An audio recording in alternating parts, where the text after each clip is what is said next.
Going on there, Munchkin. Chucky. Oh, got a schnoz. Nostril. As he'd gone 3 straight games in the second period, they finally solved it. Chris Gratton on the doorstep squares the affair there.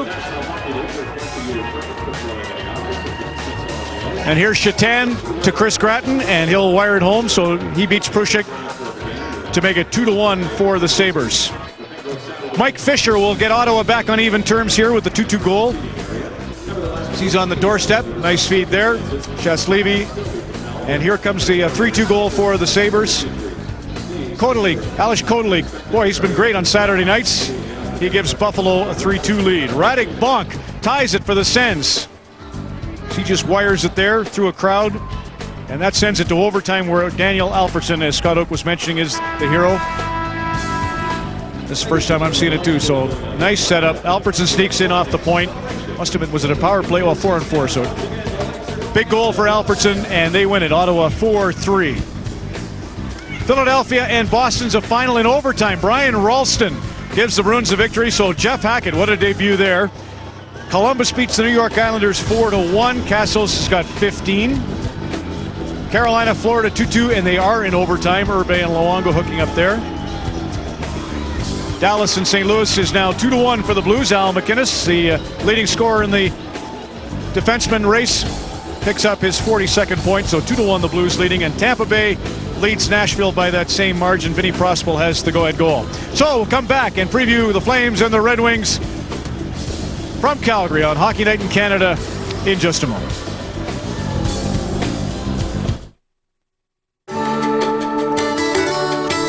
It's the best-selling line of pickup trucks in Canada. It's the best-selling truck in the U.S. In fact, F-Series is the best-selling truck in the world. If you're not driving the truck more people in the world depend on, what are you driving?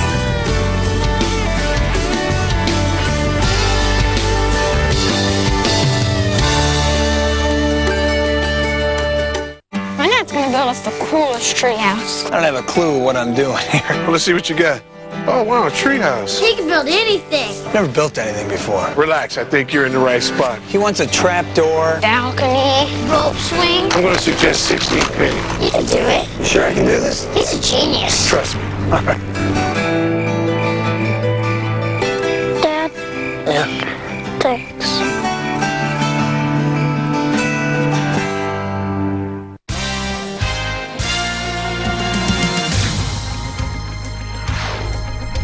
This portion brought to you by Ford, built for life in Canada, and by the Home Depot, striking a blow for lower home improvement costs.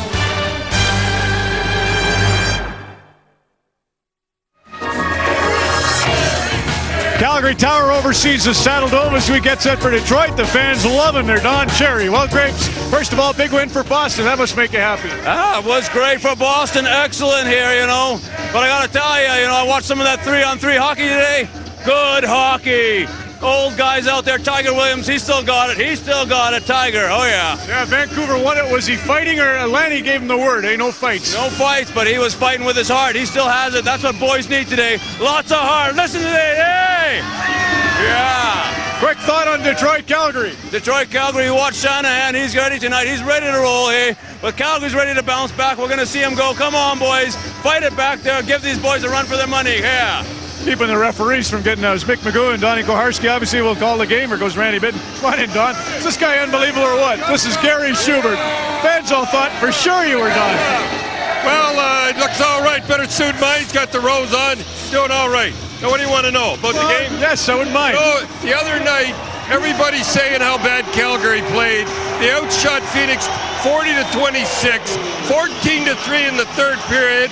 They're in Toronto. They outshot Toronto 15-1 in the first period. Come out losing. Their problem is not their team. I hate to say this, they have no goaltending. A team like this is on the borderline, has to have good goaltending. They have not had good goaltending. That's the problem. What do you think? Did you want to add anything, Gary? I said that's right. You know, the puck's going to bounce. I saw it bouncing today for Tiger. It bounced and it was in there, eh? It did. All right. By the way, Steve Monitor is the guy that caught my eye in Toronto, so big thanks for him. That's my prediction tonight. Thanks to the two great. Where's Craig McTavish when I need him? Chris, Greg, up to you. Thanks, Ron, and we get set for the 50th game of the year between these two teams, and or for Detroit and Calgary. Special night, though, for Brett Hull, a former teammate. You saw so much of him in practice. Your thoughts on him approaching 700 right now at 699? Well, special night for me, really, Chris, because I was very fortunate. I was a player for the St. Louis Blues about halfway through my career, and a kid by the name of Brett Hull showed up in a trade. Rick Walmsley, who was a good friend of mine, my partner in goal, went to Calgary for Rob Ramage and Brett Hull, and right away you could see that I knew I couldn't stop him in practice. I thought, who the heck is this kid? I know he should be able to shoot the puck with his bloodlines. Well, he could shoot the puck. But more than anything else, we all know how talented he is. The thing that impressed me the most about Brett, and still does, is his incredible passion for the game. And he really does care about the game. I think that was quite obvious with the comments he made this past week. And I'm thrilled for him, and he's excited about tonight. Even Daryl Sutter says he'd like to see it happen tonight in a 3-1 Calgary win. We'll see what happens. Right now, though, we get set for the national anthems.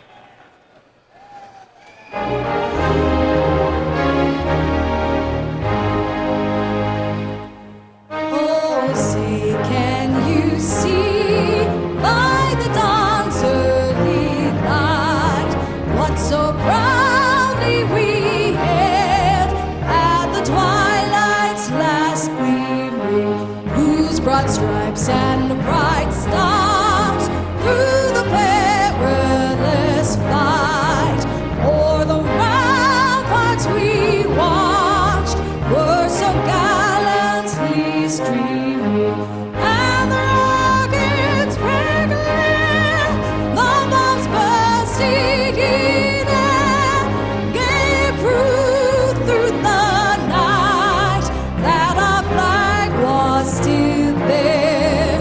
Oh, say does that star-spangled banner yet wave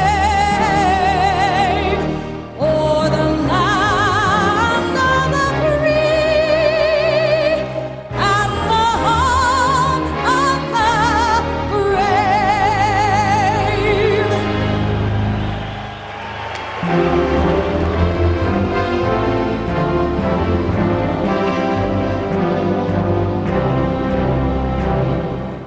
Oh, Canada, our home and native land, true patriot love, in all thy sons' command.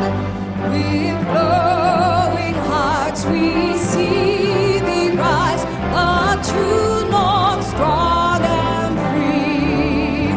From far and wide, oh Canada, we stand on guard for thee.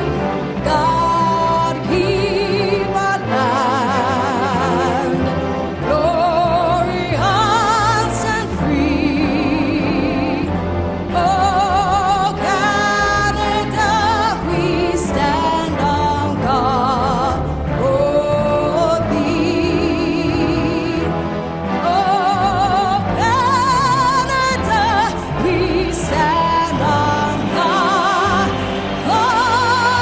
for thee.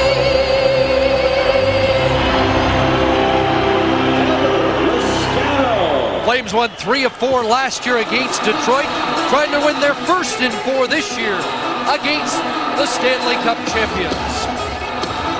There is Curtis Joseph. He has blanked Calgary twice this year. Was first star in a 4-2 win, 23-7-3 lifetime against Calgary. You heard Don Cherry, and Roman Turek knows he has to be better than Thursday night when he allowed 3 on 8 shots in a 24-minute appearance against Phoenix.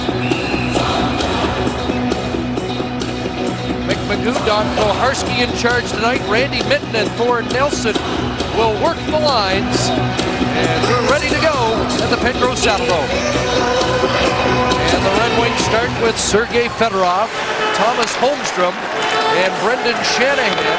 Fedorov and Holmstrom both scored in a 5-2 win last night in Vancouver. There's Holmstrom along the boards, chipping it past Gauthier and down into the Calgary zone. Flames start with Craig Conroy, Dave Lowry, and Jerome Iginla. Here's Iginla off his skate.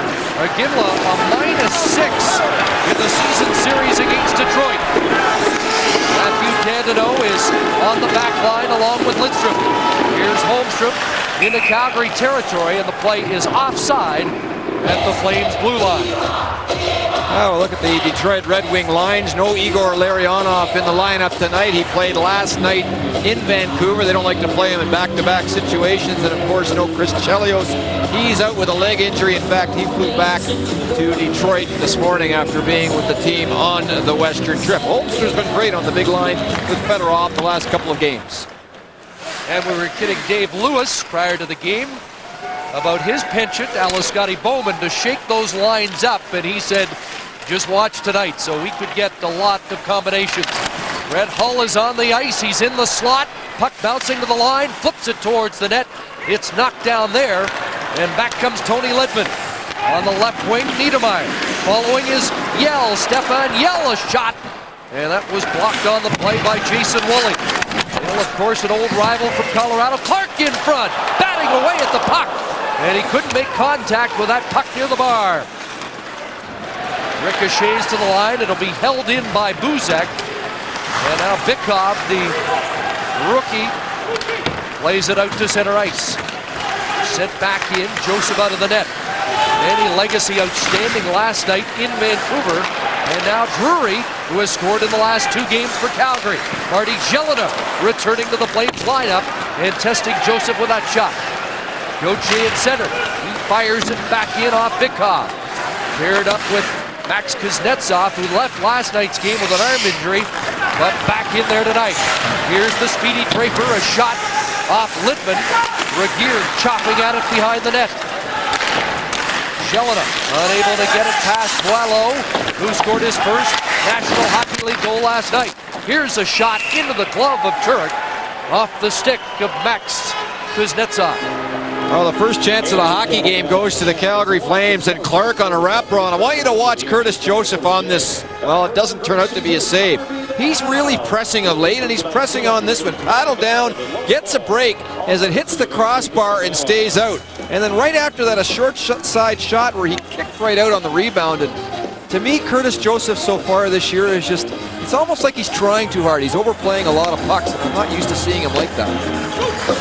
Here's one of those new combinations already for Dave Lewis, as he has Fedorov, Shanahan, and now Luke Robitaille taking a turn in an unfamiliar position, right wing. We've seen it once or twice this year. Robitaille, the highest scoring left winger in NHL history. And immediately when the Iginla line was on the ice, the Red Wings switched their defense. Dandeneau and Lindstrom comes out, and we'll see that combination against the Jerome Iginla line all game long. Here's Dandeneau slowly working his way out to center. An errant pass off a Flame, deep into the Calgary zone, and Bob Buchner will take over there and direct traffic. Red Wings on a change, and Steve Dejean has some room down the left flank. Playing it in deep, Boileau sends it around. Nichols kicks it back in behind the goal. Battling there for it, Blake Sloan, an energy line for Calgary, but here's a break, and it's McCarty moving in, and he can't center it against Mickey Dupont. Back up with the big club, the Calgary native, called up from St. John by the Flames. Kuznetsov, he's hit by Bejan. Nickel looks for a loose puck. Dupont holds the line, and the Flames send it back around. Buzek pinching in, and Boileau gets it past him and down the ice. Dupont back to touch it, and an icing call against Detroit. A couple of minor changes for Daryl Sutter's group after an embarrassing loss a couple of nights ago against the Phoenix Coyotes. Mickey Dupont will be in the lineup on defense, as Chris, you just mentioned. And up front, pretty much the line's the same they've been as late, although Jelena's nursing a bad hand, so he will be in with Drury, and the Flames with a couple of injuries as well. Saprika out with a leg injury, and Craig Berube a scratch tonight. And Jelena playing with a cast on his left thumb and may have to play with that cast for a number of weeks. He missed the debacle on Thursday night as the Flames were scorched 7-1 by the suddenly red-hot Phoenix Coyotes. Here's Yell playing it off the boards. Past Woolley down the ice, and Woolley scrambles back first, facing Calgary. Well, the Red Wings have been up and down a lot, although they haven't lost 2 games in a row very often. But if you look at their lineup from last year, Bowman out. Now Lewis is a great coach, and he'll be fine. Hasek, Joseph, so far, Hasek, of course, has done a lot more than Joseph in this league, although Joseph's had a great career. Duchesne, Woolley, Olesen not there, Slager. So really the big difference is in the blue line, and that is one area that the Red Wings have been struggling a little bit on of late. You see those 3 defensive names. They were supporting cast members last year, but they would have come in handy this season with the rash of injuries. Chelios again out, and Fisher for an extended period of time. Well, Fisher was the one that really hurt them that they weren't expecting, of course, in training camp. And you can't help those situations.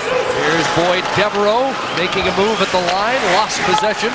Puck chipped out to center.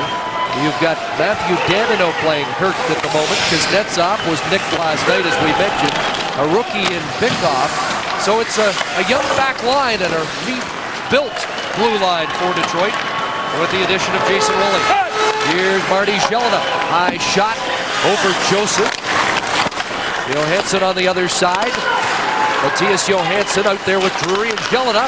Good pass in front, but Jelena knocked down on the play by Boileau. Now Holmstrom, a right side feed for Fedorov. He ended a 9-game goalless drought last night in the win over Vancouver. Boileau out at center. And the one we didn't have on the board that we should have is Steve Eisenman. He's not in the lineup tonight, and of course was a huge part of the Stanley Cup run. And that's perhaps the biggest loss right now for the Detroit Red Wings at the moment. Greg Conroy. Joseph fires it up ahead past McCarty. Gauthier there, flips it back. Iginla looking for it. And Nick Lidstrom watching Iginla closely. Back in his own zone, Butcher with his defensive partner Gauthier. Conroy, a pass ahead for Iginla and Lowry. And there's that good stick of Lidstrom to knock the puck away. Dmitry Bikov. Ahead, Draper, sidestep to check, gets it to Maltby. As we mentioned, Maltby's been the highest scorer in the head-to-head series between these teams this year. Buzek back into the Detroit zone. Just 3 shots so far in the game, 2 by the Flames. Datsuk has his pocket pick. Buzek off the glass. Danino pushing it ahead, and now Datsuk with control. Nice pass. Here's Hull, and a shot right on.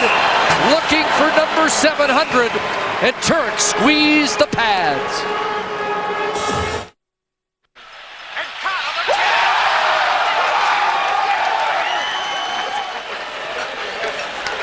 And here's your food, guys. During this year's Super Bowl 37, Budweiser is giving away $100,000. Don't miss your chance to split the cash with everyone in a lucky bar near you by simply filling in a ballot. Look for a Super Bowl headquarters in your neighborhood or visit budweiser.ca for details. Must be legal drinking age, no purchase necessary. What is it? It's a UBA. UBA? Universal Business Adapter. What's it do? It connects anything to everything. What's this for? Your laptop, your mainframe, call center, Unix servers, Linux servers, internet, supply chain, payroll system, HR, email. Slick. Is it affordable? Fast? Easy. Very. Does it work in Europe? You need an adapter.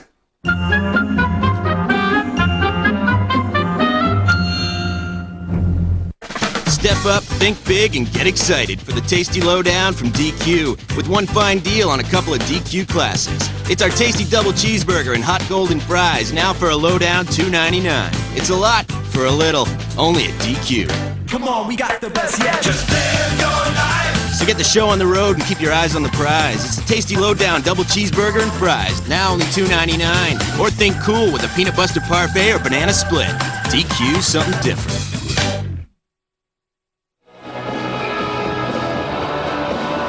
Face off in the Calgary zone. Fedorov dueling with Yell. Flames control. Last couple of games, the Flames have really dominated the face-off circle. 64% against Edmonton.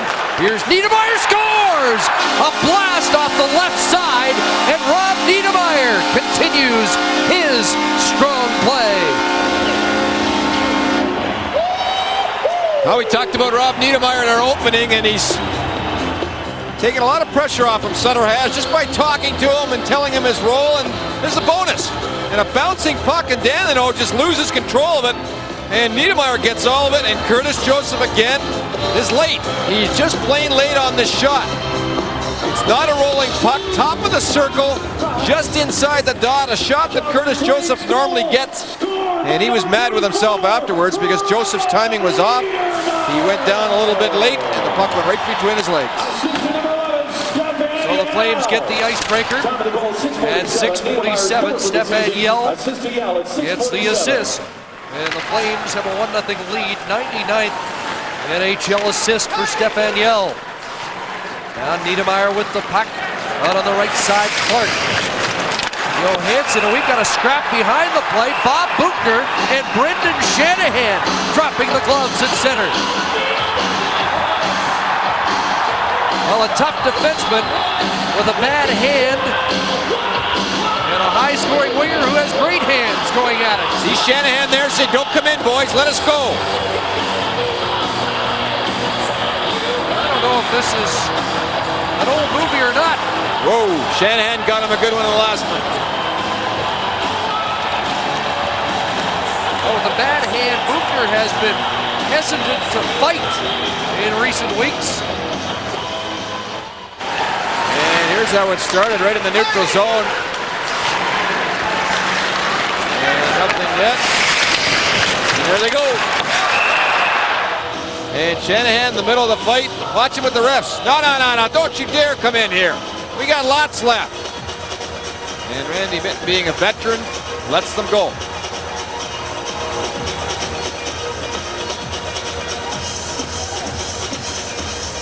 You get the impression there's old history there between those two.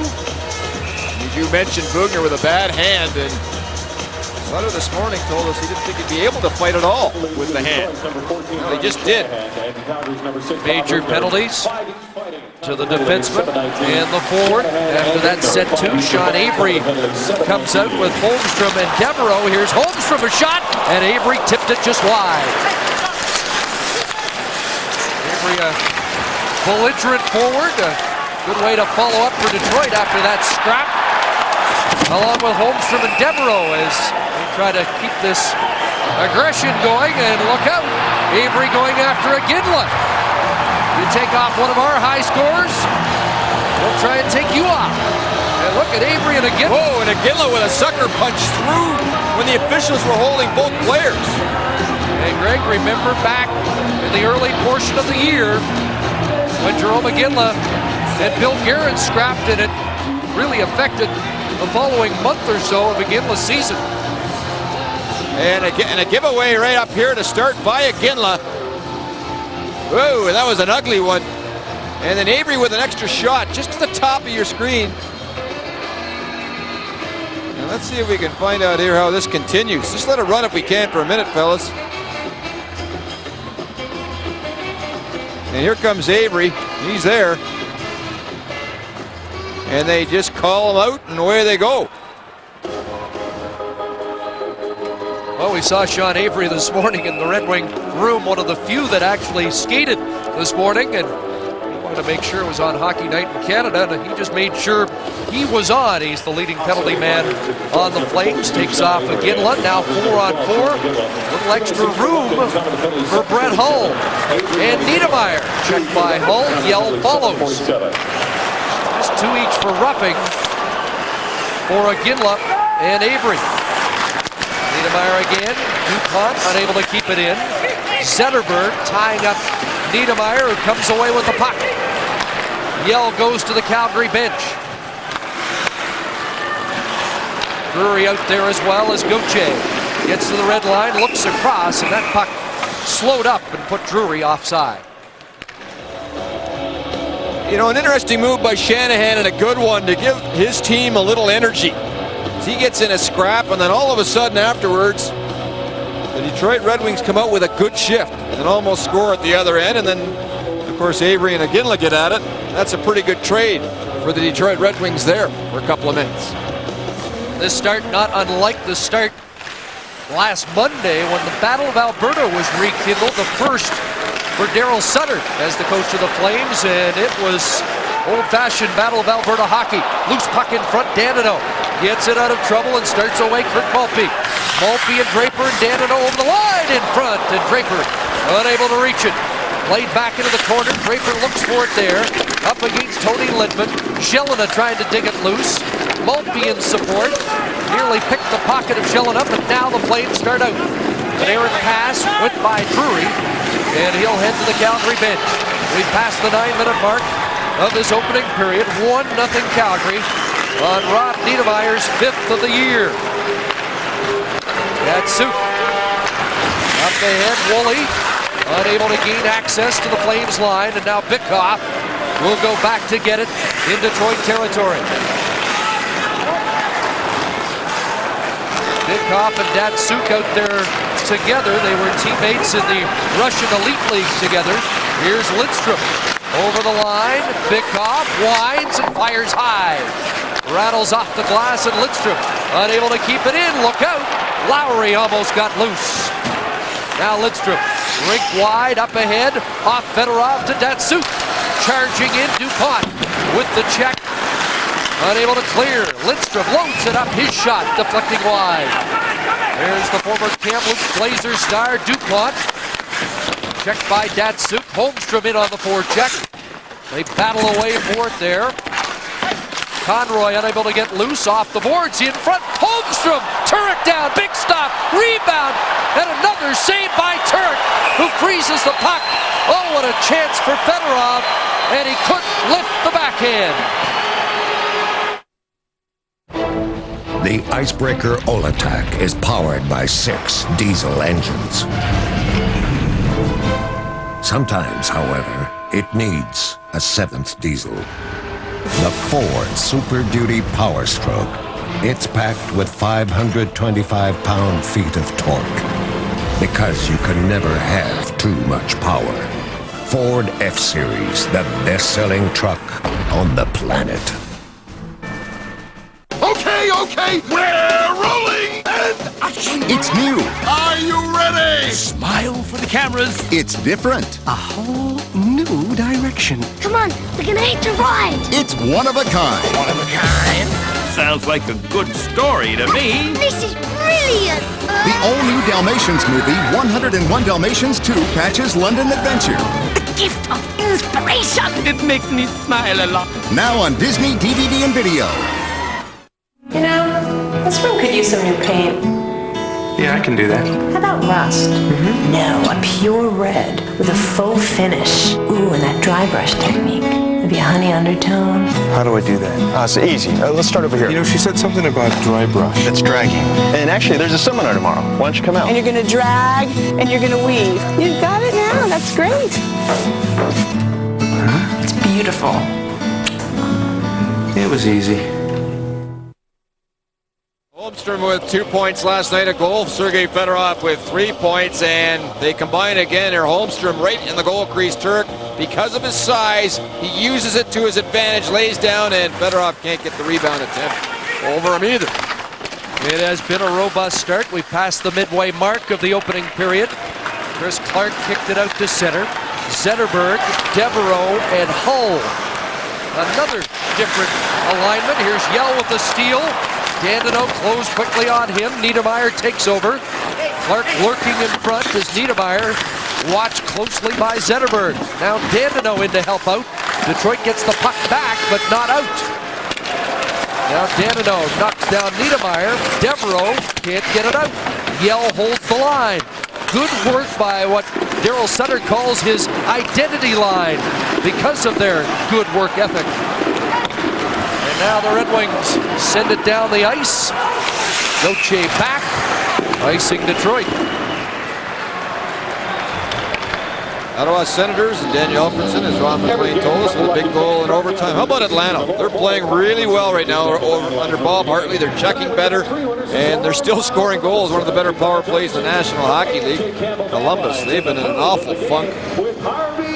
Florida Panthers continue to play hard. How about Carolina? Wow. They can't seem to win a game. Tampa Bay lose a big one against Nashville. They needed that, and they are sliding in a hurry also. Here's Robitaille, slowly ahead. Gauthier for the Flames, a pass across in front. Lowry not expecting it. Now Iginla back on the ice after the roughing penalty.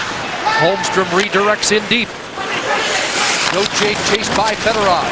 Up the boards, Lowry digs it out, gets it to center.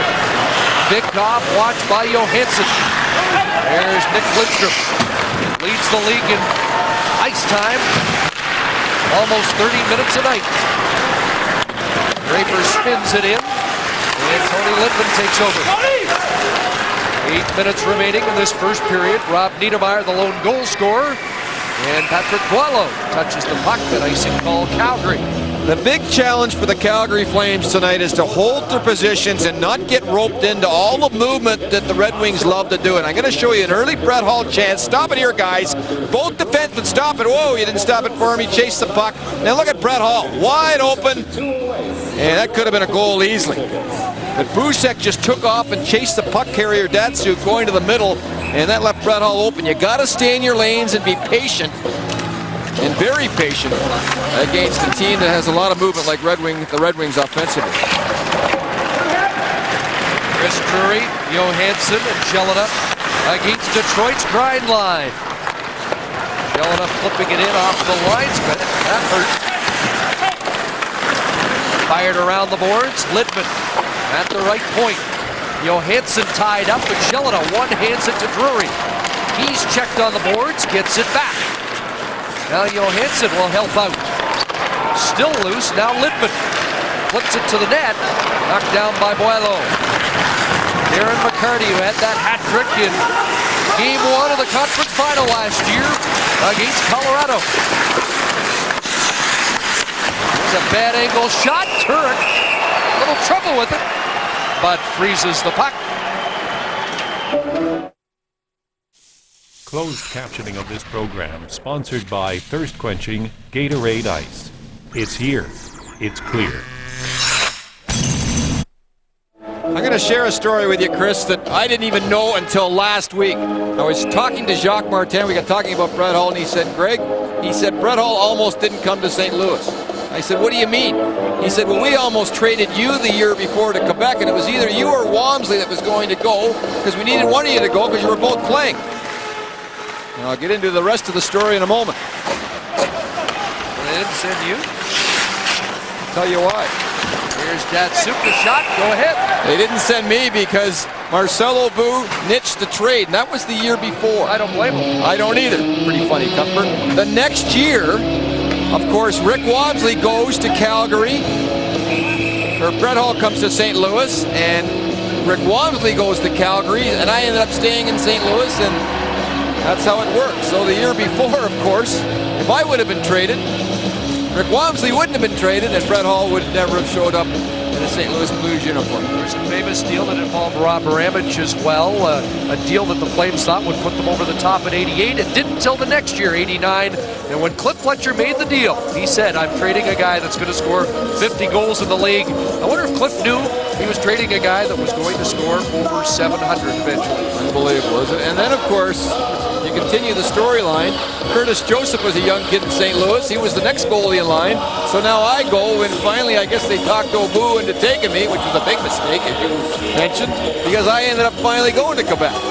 There's a lot of ties around this game tonight, concerning myself, oddly enough, and Brett Hall and Curtis Joseph, who was another goalie that took my job. There were lots of them. No doubt all eyes on 17 tonight. Face-off won by the Wings. There's a shot. Hall took a little swipe at that. I'm not sure if he made contact on the deflection. Will it be a vintage Hull shot from the slot? It hits the milestone mark whenever it happens. Here's a chance. Hull right on. Rebound, and Yell will clear that. And Yell is able to get it out. I should mention, of course, Jacques Martin was my coach in St. Louis, so that's why he knew all this inside information that I never knew until last week when he told me the story. And he spent a couple of years trying to get rid of you. Here's Hull. Oh, I got rid of him. He only lasted a couple there. That's what he'll tell you. Because I never stopped the thing. Here's Holmstrom. Back in, winds and fires Turek. On the save on the short side. Better off tying up Regier and Lowry. Up ahead, Conroy, the Calgary captain, tried to get it to Iginla. And again, the good stick used by Lidstrom to break up that pass, and an awkward stop there by Joseph on a long shoot-in, and Curtis Joseph does not look comfortable tonight. Here's Lowry. 4 points in 4 games since his recall. Iginla didn't see the pass, but Conroy gets it deep. Lidstrom, the two-time Norris Trophy winner, ahead to Avery. Around it goes, Bejan on the other side. Closing quickly was Maltby, but the Flames get it out. Here's Boileau, who started in the Washington organization.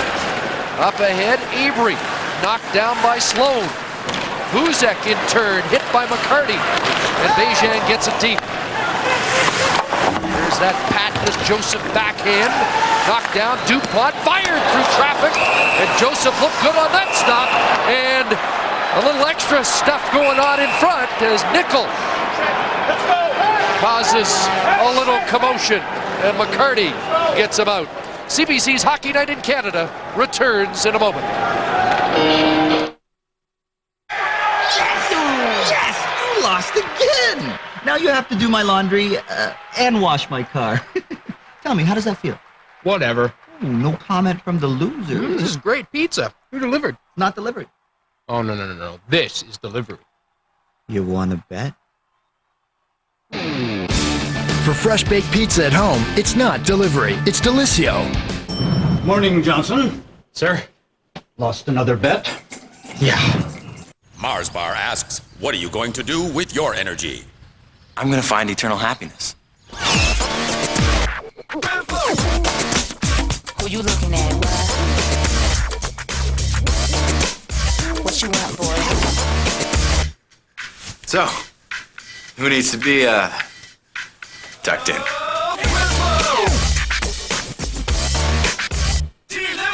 Recharge on Mars! What you want, boy? That's life. That's what all the people say. You're riding high in April, shut down in May. Investors have seen some incredible highs and lows over the years. When I'm back on top in June. TD Waterhouse can help, so let's talk about a long-term strategy to guide you through it. We're the new TD Waterhouse. Face off to the left of Curtis Joseph in the Detroit zone. St. Louis Blues beaten by Dallas today, so with a win tonight, the Red Wings can move back into top spot in the Central Division. Here's Devereaux. Over the line, Buchner takes him to the glass. Johansson unable to backhand it out. Datsuk up with it. In front, Gauthier clubs it down. Jelena to the red line, dumps it in. Kuznetsov around the boards. Drury couldn't get control, and Zetterberg out to center. Zetterberg has slowed down after a promising start. Went 11 without a goal. And now 2 goals in his last 21 as he adjusts to the longer NHL schedule and more rigorous demands than that of European hockey. Here's Fedorov back in with Robitaille and Shanahan in front of the net, kicked away, and Niedermeyer tries to skate out, gets help from Yell. Yell sends it past Dandino. Woolley fires it around the far side. Shanahan didn't get it the first time, and it came right back to him, lost it, but the Flames are offside. There's a look at Daryl Sutter, and as you can see, his eye isn't very pretty. And we'll have a look at it. It's a little wide here. We apologize for that, but he gets hit with a puck right in the eye. You're not going to see it there, but you are going to see when they tighten up, and he just goes running off in considerable pain. And it was a pretty serious situation, really, as he went for a CAT scan yesterday. He's had some history with that face with a Doug Wilson shot years ago. Actually had reconstructive surgery. Here's Cujo with the giveaway into Ginla. Robbed by Joseph after the mistake by the Detroit goaltender, and Ginla didn't make him pay. And he had reconstruction surgery because of that face way back when he was playing, and that was quite a serious situation when he took that one just in the eye, and it has to hurt off a deflection. Pucks always pick up steam when they come off sticks. Now race for the puck. Lidstrom beats Conroy back. Danilo back to Lidstrom. Leading vote getter for the All-Star game next week. Gave it away there, and Ginla back on the attack. Scott Nickel goes to the net. Here's a pass. DuPont in! And Joseph got a piece of that as Mickey DuPont walked in and had a glorious chance. And that's a big save for Curtis Joseph. Big save there just to get him back on his game a bit, confidence-wise. 2 in a row. First to Ginla and then DuPont. Yeah, but Ginla was his doing on a brutal giveaway. Let's have a look at it first. Joseph goes behind, he peeks, seems to be all right, and then gives the puck right away to Dave Lowry, gets handcuffed, and he has to recover and make a terrific save on Ginla. And then DuPont here walks right in. And the Red Wings are in absolutely terrible defensive position of covering their points on Dumont. Johansson puts it in front, loose there. Drury unable to come up with it. Maltby starts back. Maltby and Draper into the Calgary zone, steered away by Turek. Woolley moved up. Shelina takes a hit. Johansson battles, and it slides to DuPont. Couldn't hook up with Buzek. A shot deflects. Draper didn't get good wood on it. The chance for Draper, and he looks skyward after fending on the shot. Just to go back to Curtis Joseph, he's been having a tough time handling the puck so far in this first period of play. Well, he goes on to his backhand, and normally he's very effective at doing it. And we watched him do it a couple of times already in the first period. He started to do it about 6 years into the league, he told me.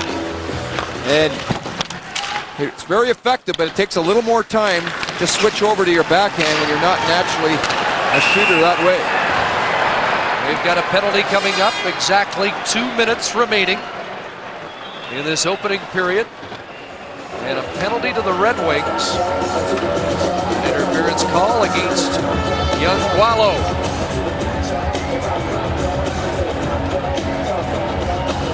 See if we can pick up Boileau here.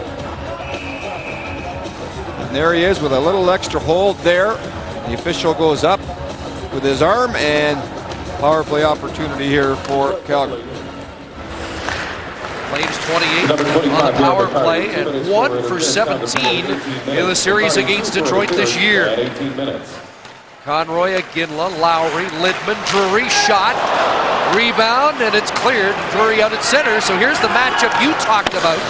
Drury on the point, and Maltby with 4 shorthanded goals. The Red Wings lead the league with 10, but Conroy's in on the attack, and a pass hopped over the stick of Lidman out to center ice. Now Drury with terrific speed, same with Draper, more so Draper, and they'll really pressure Drury here, there's no doubt about it. Now Conroy, Zetterberg comes out. Conroy behind the net to Ginla. Niedermeyer joins the attack. Drury shot. Stick save Joseph. Lidman gives way. Conroy. Drury shot right on. Rebound. Lidman shooting. Knocked down in front of Ginla battling with Vikov. Niedermeyer takes over. Good played power play. Drury in front and doesn't get the redirect. Centered and cleared by Detroit. Couple of good saves by Joseph there. He lets some rebounds out, but certainly he's gaining confidence now as this game progresses here in the first period of play. Flames getting those shots through from the point, and now Niedermeyer back in. Chris Clark. Half-minute left in the opening period and in the power play for Calgary. Buzek looks across. DuPont. Stefan Yell. Niedermeyer parks in front of that shot. Whistles through the goal mouth. Niedermeyer hands it off. Clark to Yell. A dozen seconds left in this opening period. Yell to set up one last attack. DuPont. One times it over the near side. They're running out of time. In front, knocked away. And they won't get another shot as the penalty and the period comes to a close. But a good first period here at the Pengrove Saddledome. 11-9 shots on goal favor the Flames. And Rob Niedermeyer with the lone goal. 1-0 Calgary after one. It's like the bond between friends and strangers on a Saturday night. We're more or less a working people. We gotta hold together. Life before life. For a limited time, get a no extra charge power moonroof on all 2003 Explorers. Plus, don't pay for 1 full year on all Explorers and Escape. Built for life in Canada. Looking for something a little more your speed? Try NHL Street. It's fast, it's fun, and you don't have to be one of the best. You just come to play. NHL Street. Give it a shot. Log on to NHL.com. Saddledome, it's 1-0 for the Flames on Rob Niedermeyer's 5th goal of the season. When a team like yours is struggling to find itself, how important is it to play a team like the Red Wings in order to get going? Well, I think it's very important. I mean, we've kind of been up and down this season, and we've got to try and get on a roll here. And, playing a team like Detroit, you have to be ready or you'll be embarrassed. So hopefully we can have a big effort tonight here. Daryl Sutter has been very high in his praise of you and Stefan Yell. What is it that works between you, Rob, especially lately? I think we just try and keep it simple. I think both of us know what each other's doing, and we're there for each other. I mean, Steph's a great player defensively, so he's always going to back you up. Great goal, good luck, and keep it going, Rob. All right, thanks very much. Rob Niedermeyer, the Calgary Flames, behind the mask with Kelly Rudy is next. We'll go equipment shopping with the goalie guru. Here at the Pengrove Saddledome, Rob Niedermeyer has scored for Calgary, and it's 1-0 Flames after one. Sweet sweetness. Sheer decadence. Yeah. You're so sweet. You're my special treat. New Cineparts from Pizza Hut, baked fresh with cinnamon and brown sugar, smothered with rich icing. They're free when you pick up 2 medium pizzas. It's one sweet deal. Sheer decadence. You could go now. I know. Cineparts, only at Pizza Hut. Wish your dentures were this comfortable? Bob's denture adhesive is C-Bond. Bought it for hold, love it for comfort. Only C-Bond clings wall-to-wall with 3 strong adhesives in a thin velvet soft wafer. No gaps, no ooze. C-Bond, buy it for hold. Love it for comfort. Sick of messy denture baths? The C-Bond bath has a special handle that locks on for easy cleaning with no messy spills.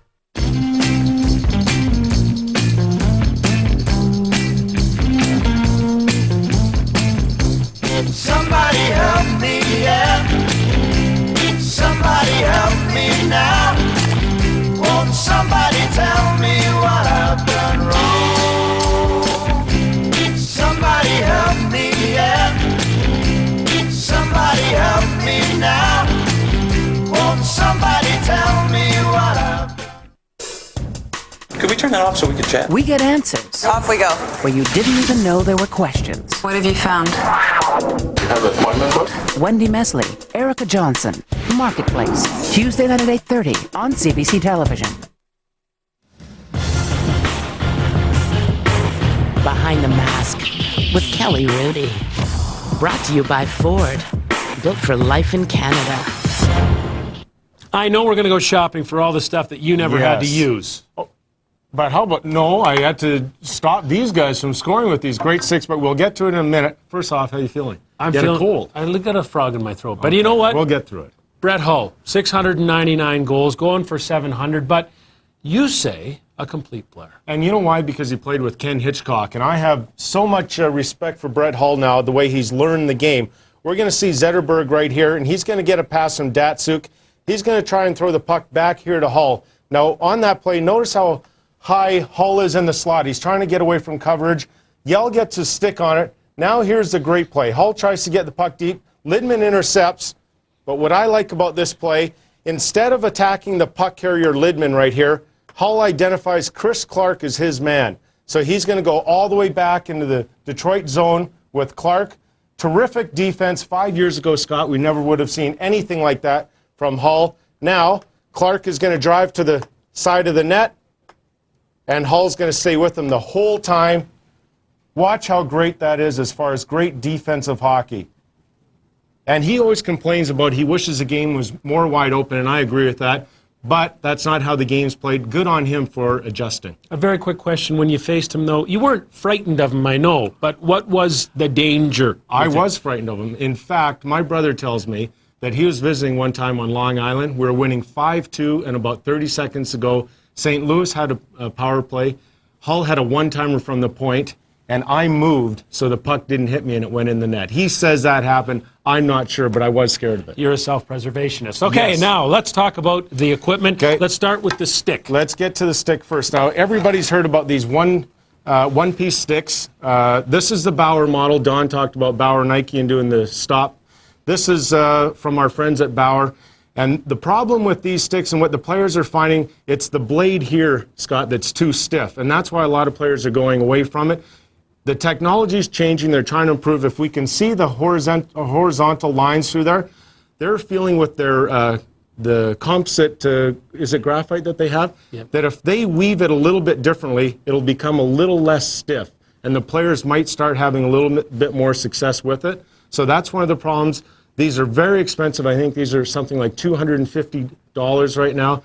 We talked to Luc Robitaille before the game. He's still sticking with it.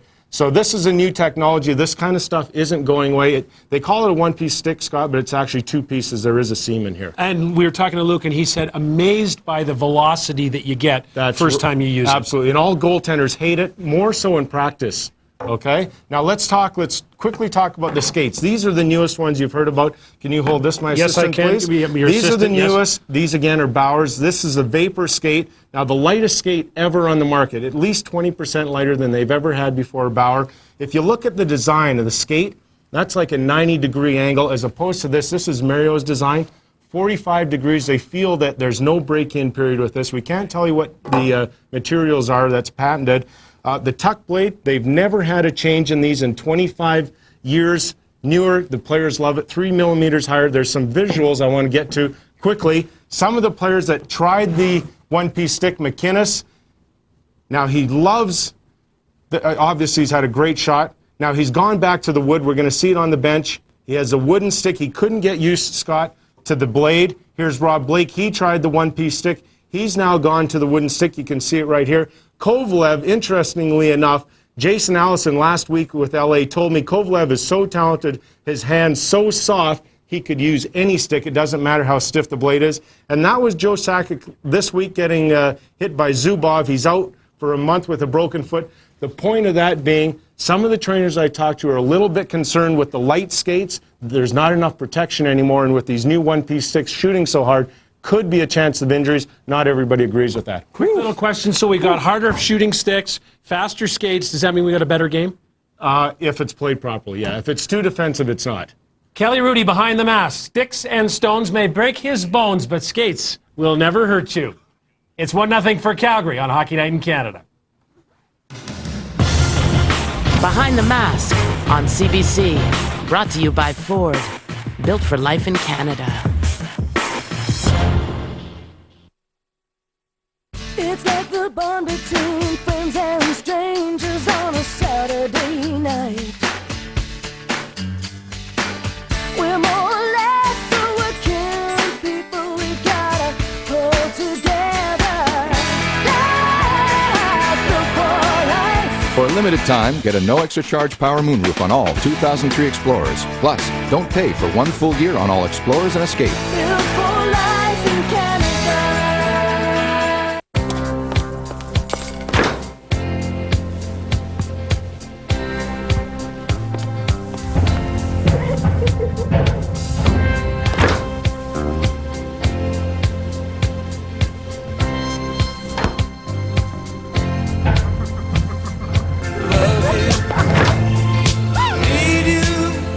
Try Diet Coke with lemon flavor and experience two irresistible tastes that were meant to be together.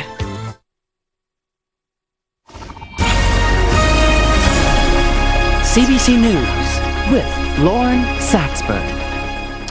Good evening. Here are some of the stories we're working on at CBC News. Jack Layton is the new leader of the federal New Democratic Party. The Toronto City Councillor surprised just about everyone today by winning the leadership contest on the first ballot. Raj Alawalia reports.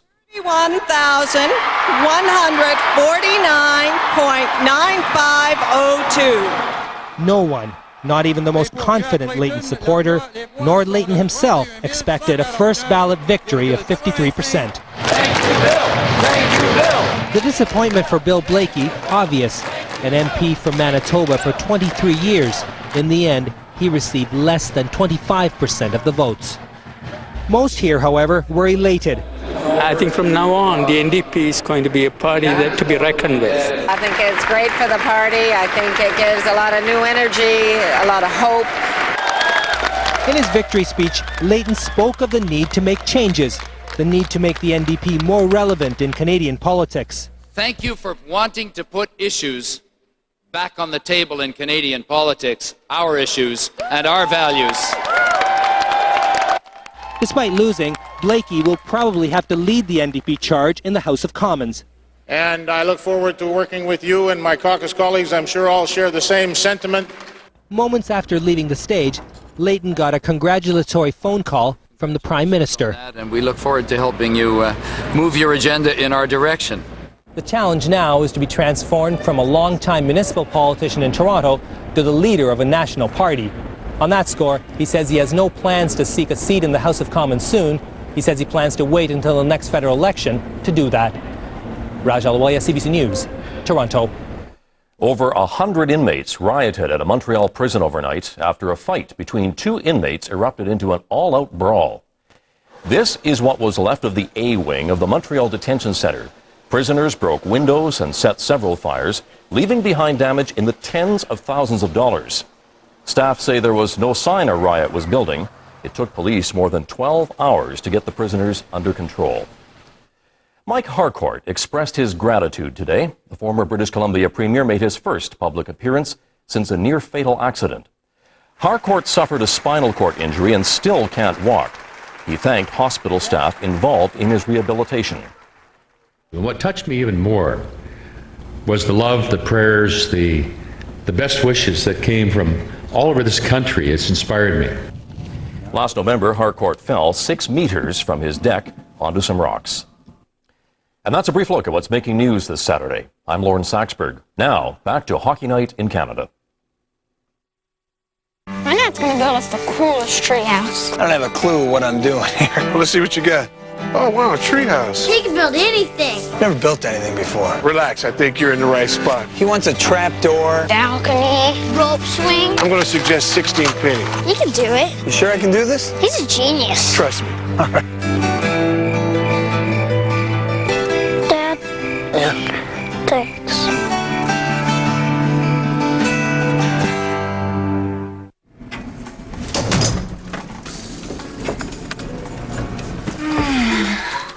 If I can guess what you've got in there, can I have it? Well, I'm...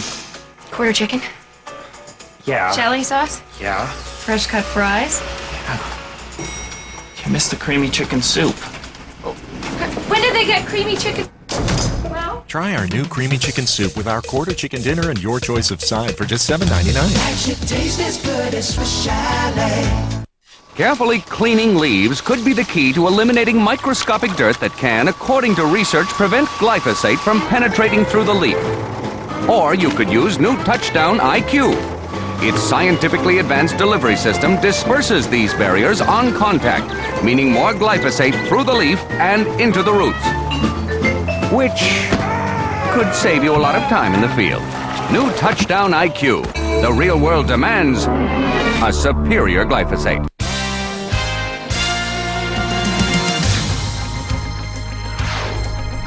This portion brought to you by Ford, built for life in Canada. And by The Home Depot, striking a blow for lower home improvement costs.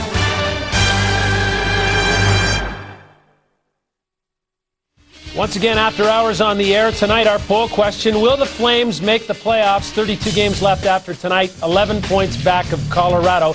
Yes or no? It's a pretty simple question. CBC.ca. Follow the links to the After Hours page. Our email address is afterhours@cbc.ca. Or phone us toll-free, 1-866-226-4642. Tonight's guest, Chris Drury of the Calgary Flames. Rob Niedermayer has the goal, his 5th of the season. 1-0 Flames over the Wings after 1. I changed my life, and Subway's a big part of that. I feel energetic, and I need to with my new home. Now there's plenty to take care of. I have a yard to keep, things to build. I work up quite an appetite. Now Subway has all these delicious new sauces, like honey mustard on turkey. They're delicious and under 6 grams of fat. Subway, eat fat! I wear black a lot, and I want a dandruff shampoo with a conditioner for my hair and scalp, so I switched to Selsun Blue 2-in-1. Proven strength to relieve flakes and itching, with added moisturizers and conditioners for healthier-looking hair and scalp. Never wear black without the blue. Selsun Blue. One movie has critics across America united. Gangs of New York is a towering feat of cinematic imagination. It's the best picture of the year. And now it's the winner of 2 Golden Globe Awards, including Best Director Martin Scorsese. Gangs of New York. Now playing. Return to the legend. Return to the journey. Return to the adventure. The Lord of the Rings, The Two Towers. Now playing. Men car 1. Go for 1. Looks like we got some uninvited visitors flying in from the west. Looking for a little preview, huh? Better come on in and cover up that car right now. Roger that. I'm at the 3rd turn. I'm coming in.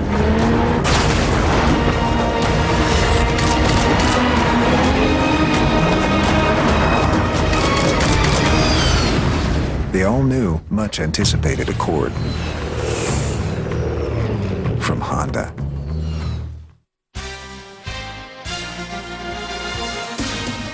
This portion of Hockey Night in Canada is brought to you by Subway. Fresh-made sandwiches on fresh-baked bread. Subway, eat fresh. Fourth and final meeting of the regular season between Calgary and Detroit. Rob Niedermayer with the lone goal after 1 period of play.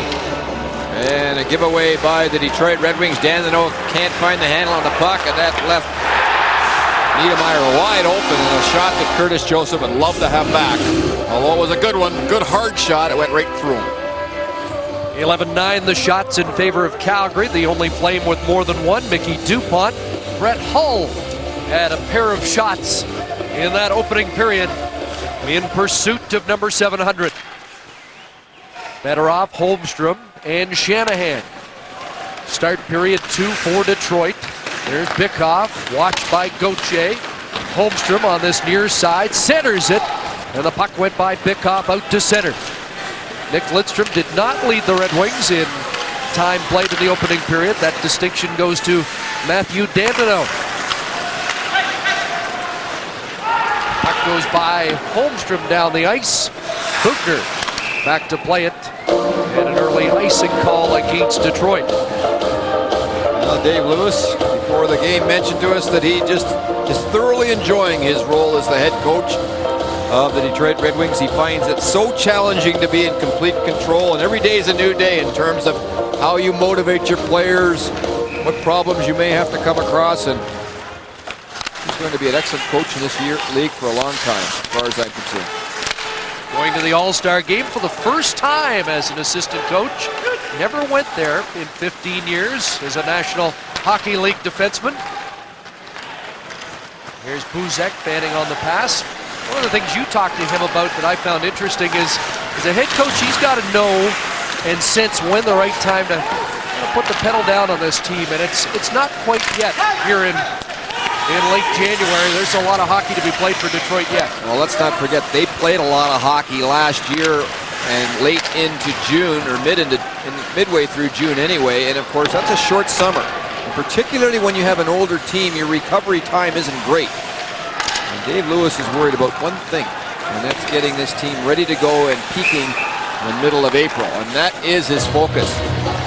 And of course, the other thing that he wants his team to be with is when Steve Yzerman gets back in the lineup. And here he is this morning, and I spoke with him in his stall for about a half an hour, asked him about his leg and his knee, and he said, well, I'm not nearly as quick and up to speed as I should be right now, and whether it comes back completely or not, I'm not sure.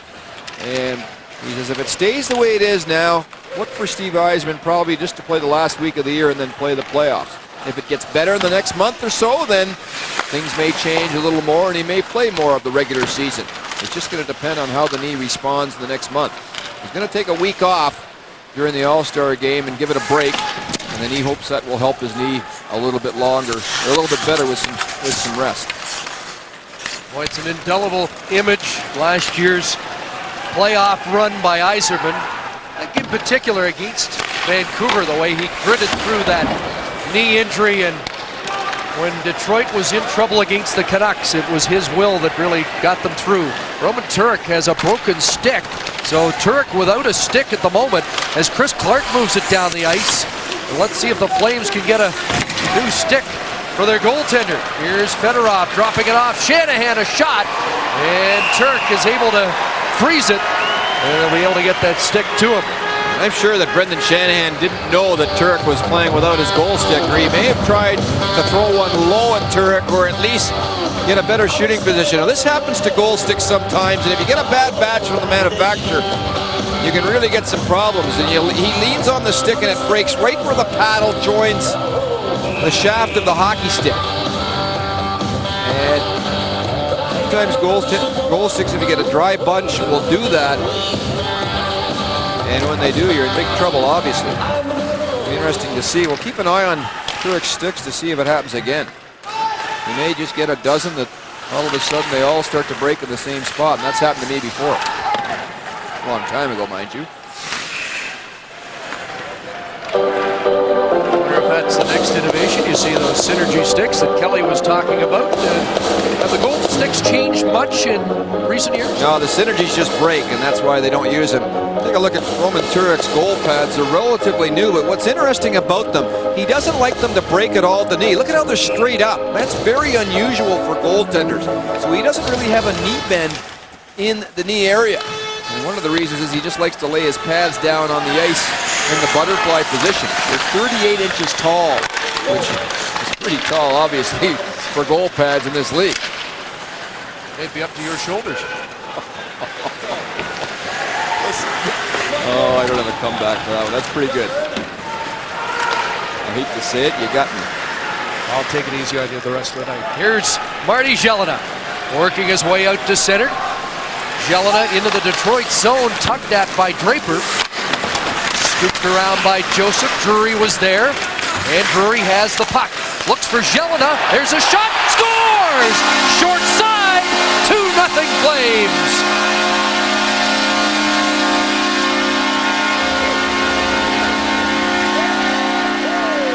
One area where Detroit have had problems the last couple of weeks is their defensive zone coverage down low. They had a big problem with it in Edmonton a couple of nights ago, and Calgary Flames take advantage of it. And Chris Drury with a nice little pass to Jelena in front. Draper's on him, but he's not on him. And then a short side shot, and Curtis Joseph is well deep in his net. He never gets out. And perhaps he doesn't see this puck all the way through as Nickel was in front of him, creating a little bit of a screen. And Martin Jelena with one hand, because he's got a cast on the other, throws it in past Curtis Joseph. The 500th point of Martin Jelena's career is his 14th goal of the season. He had 13 all last year in Carolina. 3:30 time of the goal, second period. Here's Devereaux a shot, and Turek sneaked a peek because he thought that was by him and into the net. But again, you look at the defensive zone coverage of Detroit. They're all back. They're all in position. But Jelena's still able to get a shot off. And he gets a shot off because nobody ties up the stick. Let's look at the low play here. Here's the giveaway by the Red Wings. Now we can stop it here. Whoa, they're in good position. Not a problem at all. And yet, their check, Jelena just beats his check to the slot. and ends up with a good scoring chance right in a good shooting area. Here's Kuznetsov. Zetterberg shovels it back into the Calgary zone. Hull forechecking, and Gauthier off the glass, down the ice, and it caroms right to Joseph. Boileau knocked down by Yell, and now Detroit's away, and here's Hull with Datsuk. Tried to return it to Clark. Gets it out to center.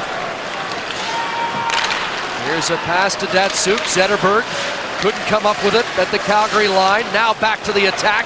Here's Hull. Drops for Zetterberg. And a shot wide of the net as Gauthier was all over Hull. Now in front, and Zetterberg redirected that wide of the net. Hull got a piece of Clark. Niedermeyer will send it down the ice. Kuznetsov back to get it. Wholesale change at the Calgary bench. 5 minutes into the second period. Niedermeyer and Jelena have scored, and it's 2-0. Jelena from Drury and Johansson at 3:30 of the second period. Now Sergei Fedorov with Conroy tugging at him, and the puck out of play near the Detroit bench. Sergei Fedorov will be a free agent at the end of the season. Now he has turned down, it's a reported $10 million a year for 5 years. And interestingly enough, he also let go of his agent of late. You know the Red Wings want to get him signed, they want to get him tied up, but they've still got a long way to go to getting it done. Ken Holland will do everything he can to make it work. He's mentioned that many times, and Ken Holland has a way of getting his players tied up. He's done an excellent job throughout the years doing that. And Fedorov's got a tough job with whoever the new agent becomes about assessing what appears to be a changing marketplace.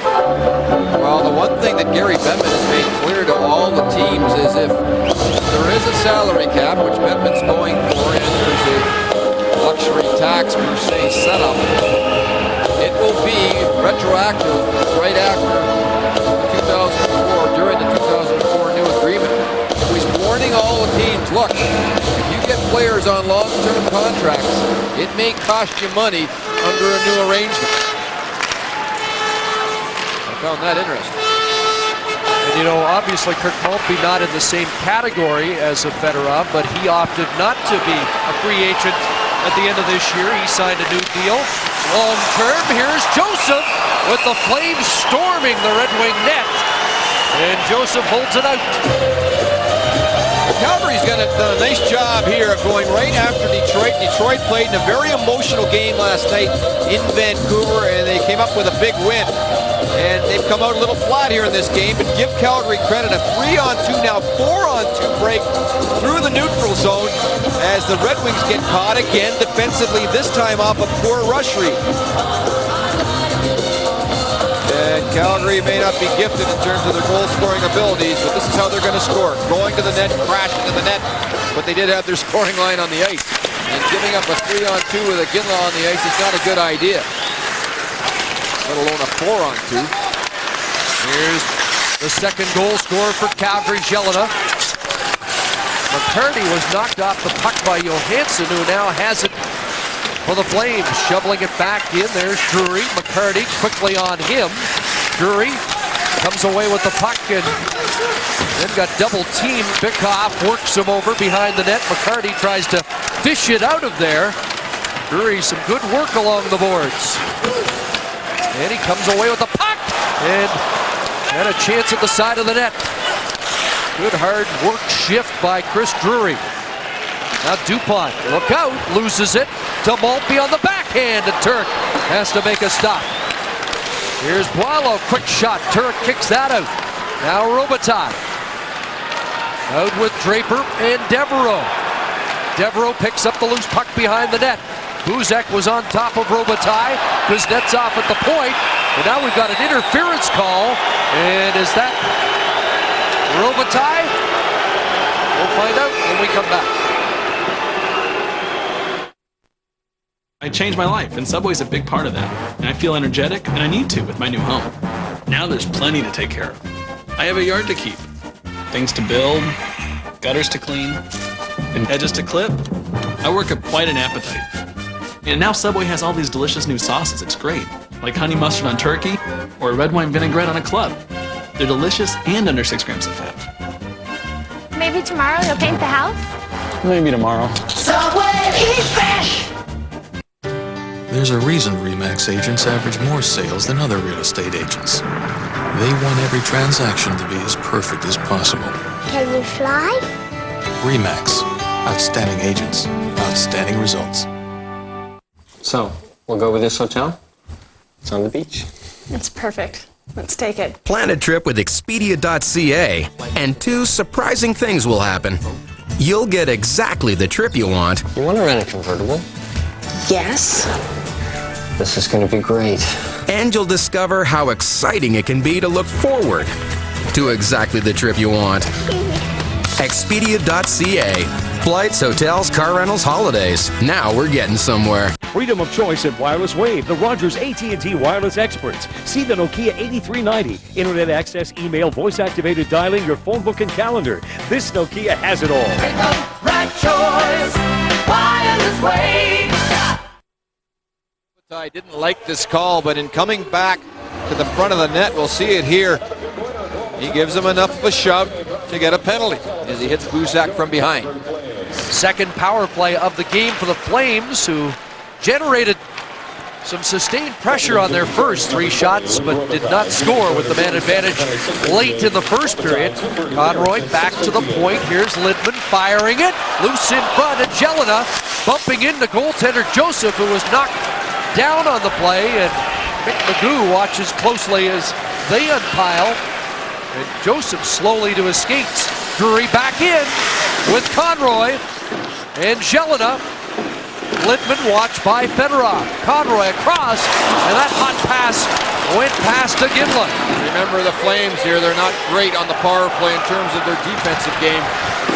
Shanahan to the net, and a big stop there by Turek. That was nearly shorthanded goal number 11 for the Red Wings. And of course, Calgary have allowed 9. It's the worst in the National Hockey League. Here's DuPont, who had a pair of power play shots in the first period. Iginla off the boards. Back up top. DuPont. Wrist shot through. Iginla on the doorstep. In front. Past Jelena. All the way out. And Marty Jelena looked like he was in prime position. And I'm interested to see that Drury has not been used on the point of the power play on this Flames power play.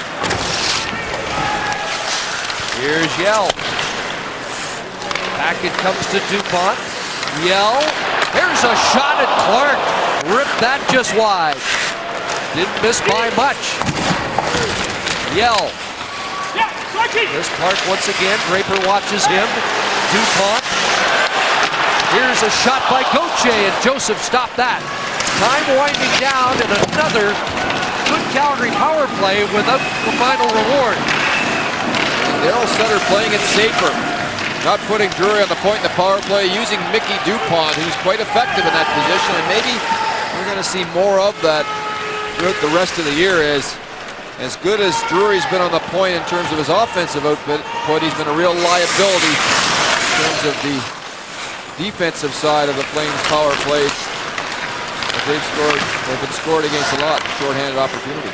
3 more power play shots for Calgary. Here's Zetterberg with Hull, the shot, and he ripped that just wide. Big chance there. Brett Hull has had his opportunities so far tonight. Now out with Datsuk. And Zetterberg, a crazy hop off the glass. Out in front now, Datsuk. Oh, right on, and Turek made that stop. Oh, that could have been it. Hull set up in a familiar spot, and those are usually automatic. Now Iginla breaks it up. 3 or 4 good scoring chances already. Iginla back in, and that is offside as we pass the midway mark of the second, and Brett Hull with that glorious chance.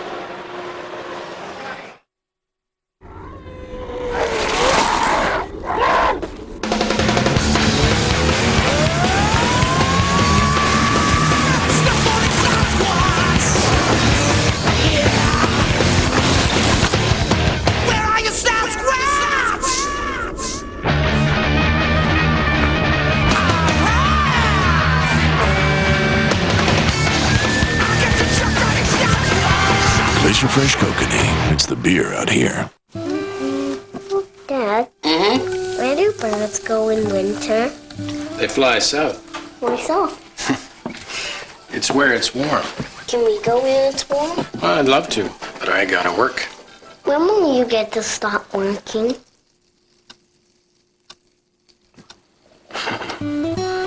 Sooner than you think. CIBC Peace of Mind RRSPs. Start retiring today. So it will always be Saturday?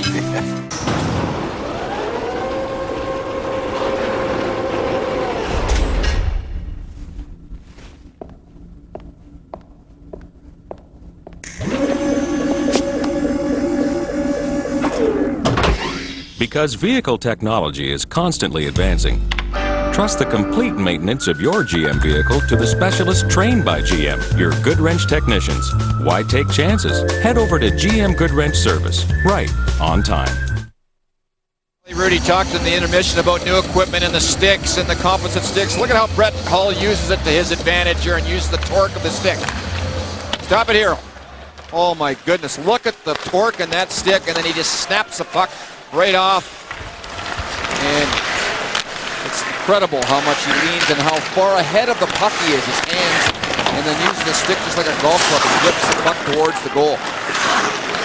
Here's Iginla trying to shake the checking of Fedorov. Conroy lost control and it's sent to center. Brendan Shanahan prior to the game was telling me as a 21-year-old he watched Hull in St. Louis and learned the art of the one-timer from Brett. He learned it well because Shanahan has over 500 career goals. Here he is in front. The Turk hops on the loose puck. And we'll join Scott Russell with an update. Thanks very much, Chris. The 9 lives of Brent Ashton, played for 9 different NHL clubs, Canadian franchises, Calgary, Winnipeg, Quebec, and Vancouver. And you were also a teammate of Dave Lewis's, weren't you? Do you remember that? Yes, I had the opportunity. Dave as a teammate and as a coach, so it was nice to come down this morning and have a little talk with him. What leads you to believe he's going to have success in this league as a coach, Brent? Well, he had a great work ethic. He was trained under some great coaches and got to see how they performed, and I mean, Dave just brings a lot of respect. 998 games you played. Do you ever regret the fact you didn't get those extra 2 for 1,000? Oh, definitely, but you can only play so long, and that's the body can take. Nice to see you here, Brent. Good luck to you. Thank you very much. Guys. Brent Ashton, a well-traveled NHL veteran. Weilo outlets and then takes a return pass, works it to center. And here's Boyd Devereaux. Likewise, Steve Yzerman as a youngster and now a teammate of the great Red Wing captain.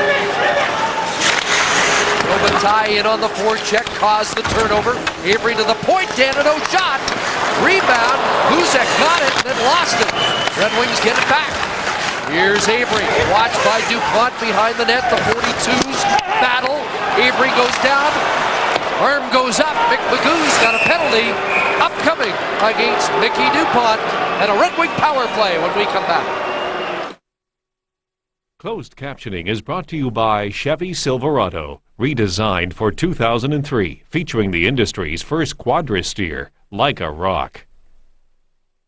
Mickey DuPont and Avery behind the net, grabs on a little too aggressively. And that forearm comes out. Avery goes down, and Red Wing power play. Watch out for Hull here. This might be it. First Red Wing power play of the game. Brett Hull with 9 power play goals on the season. Out was Zetterberg, Datsuk, Jason Woolley, and the quarterback Nick Lidstrom. Datsuk sends it in. Hull will get there first. Wraps it around the boards. Datsuk curls and got it to Zetterberg. And now Hull will float into a position where he's left unchecked. They set it up, and there's a shot. Sailing high, and Sloan will clear. And Woolley didn't like that shot as he goes to the bench. Now Fedorov's out. So is Robitaille and Holmstrom. Hull remains, and that shoot-in is high off the meshing. Well, Brett Hull was the second player ever to use an aluminum stick. Brad Park was the first, and that was the new wave of those sticks, and then they, of course, progressed into the composite. And I asked him in St. Louis how you use those kind of sticks. He says, Greg, it's just like a golf club. You normally try and hit the puck a little bit behind it, and then use the torque of the stick, and then let the stick do all the work. And it's all about timing. We saw that on that one example moments ago. And he knows all about golf, which is actually his first love. Here's Lidstrom playing it into the corner. He hits the golf ball as hard as he shoots the puck. He hits it a mile. It's unbelievable how far you can hit a golf ball. Shanahan to Fedorov. And back to Shanahan. Fedorov, one-timer and a blast. Missed the target. Lindman tries to clear, held in by Shanahan. Fedorov again. Back to Shanahan. Up top, Lidstrom, shot, glove save. Turk's been on tonight. 16 seconds left in the power play. And a good shot by Lidstrom, but no traffic in front on the one-timer. Nick Lidstrom earlier in the season told me that this year he's really concentrated on trying to get into offensive areas where he can get available and open for shots to get them through. He gets open, he gets available, Holmstrom's late getting in front, and there's no traffic in front of Turk. Dying seconds of this Detroit power play. Maltby now out with Draper and McCarty. Dandino in, scores! Matthew Dandino, and the Red Wings get a power play goal.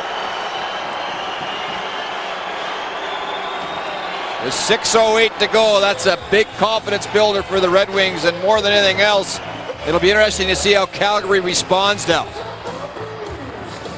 And Dandino's left wide open as the Calgary Flames collapse, and McCarty, boy, he's in front. He almost gets and nudges Turk as McCarty's right in perfect position, gets out of the way and barely gets out of the way of Turk and doesn't run him over. And that was a break, because if he would have, could have been a case for goaltender interference on that play. Drafted as a forward, converted to the blue line by Scotty Bowman, and Matthew Dandino as his second of the year, a power play marker, with Draper and Maltby assisting at 13:52. Let's see how that goal changes the complexion of this game. Carroll centered counters with his big line of Conroy, Aginla, and Lowry. Puck shoveled over the glass and into the timekeeper's bench. You're watching Hockey Night in Canada on CBC Sports. I changed my life, and Subway's a big part of that. And I feel energetic, and I need to at my new home. Now there's plenty to take care of. I have a yard to keep, things to build. I work up quite an appetite. Now Subway has all these delicious new sauces, like honey mustard on turkey. They're delicious and under 6 grams of fat. Subway, eat fresh! What is the scent of an avalanche? Smell this. Speed Stick Avalanche, an intense scent that smells good. Cool. Tough 24-hour protection, a scent inspired by the power of nature. By man. Check it out.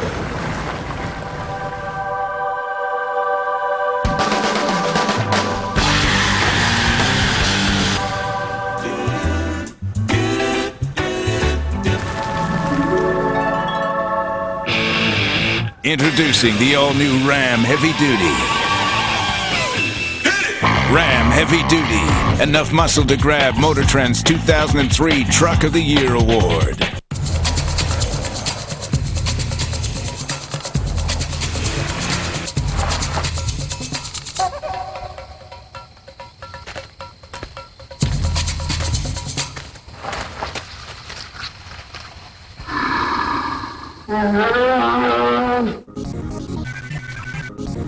The new Nissan Pathfinder. Welcome to the great indoors. Dandino's left wide open on the point on the power play, and how does that happen? Well, the top man for the Calgary Flames gets caught going way too deep here, and that leaves Dandino wide open, and he makes no mistake.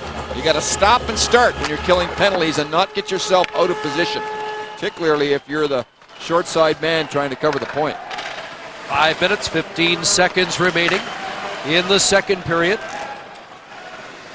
Flames with a 2-1 lead, closing out a 5-game homestand. 2-1-1 so far. Yell in front, Niedermeyer off the bar, and it's quickly waved off. Rob Niedermeyer going up top. Find another look. Koharski in perfect position. Right off the crossbar. Right off the crossbar. Here's Datsuk. Zetterberg circles the net, out in front, rebound, and Woolley couldn't find it. Zetterberg again off the boards, and plays it out to center ice. Rob Niedermeyer opened the scoring tonight, and a close call there. The Red Wings here are showing a good characteristic of a veteran team. They've been very patient. They haven't been on their game, but they've scratched and clawed. Suddenly they're back in it, and they got the Flames on their heels a bit, but they would have scored on this defensive breakdown by the Detroit Red Wings. Joseph again, really early, really guessing on Niedermeyer, and the puck rattles right off the crossbar. What a great pass by Yell. And Niedermeyer, that close to his second of the night.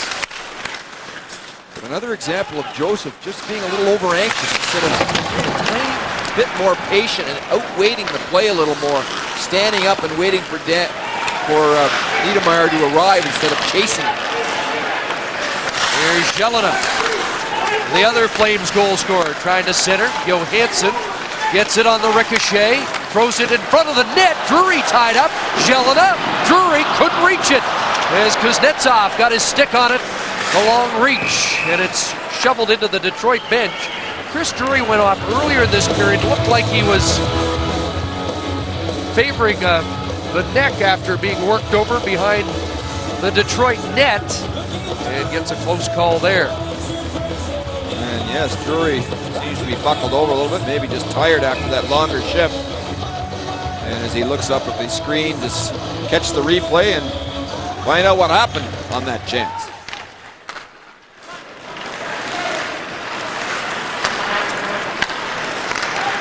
Here's McCarty.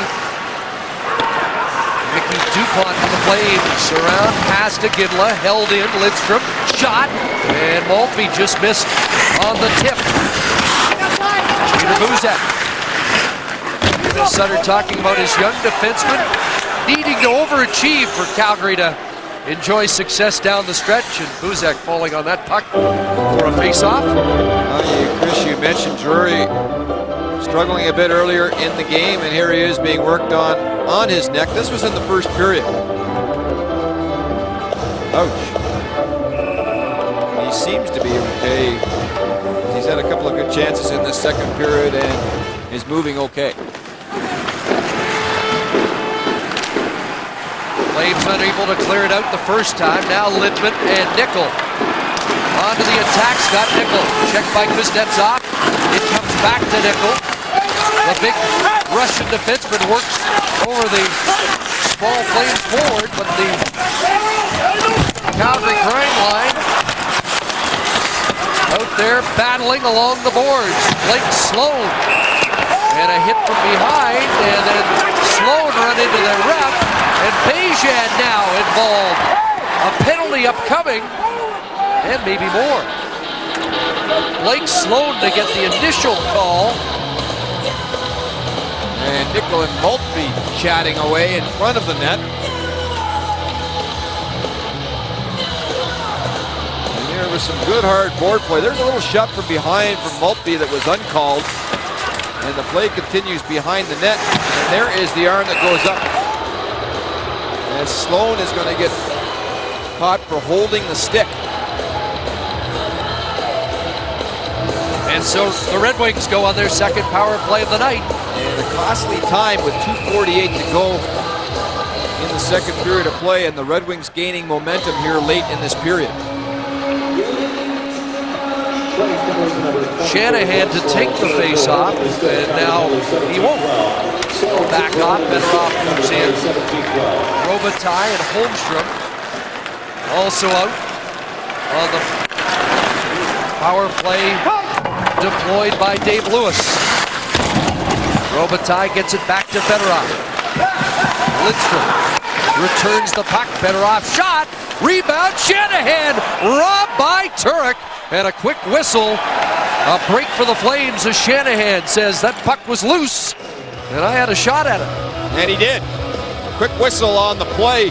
The Red Wings worked on their power play last Monday and Tuesday. They've been rewarded for it on this road trip with a couple of power play goals in Edmonton, one last night in Vancouver, one already tonight, and almost another one there as the puck was bouncing on Shanahan.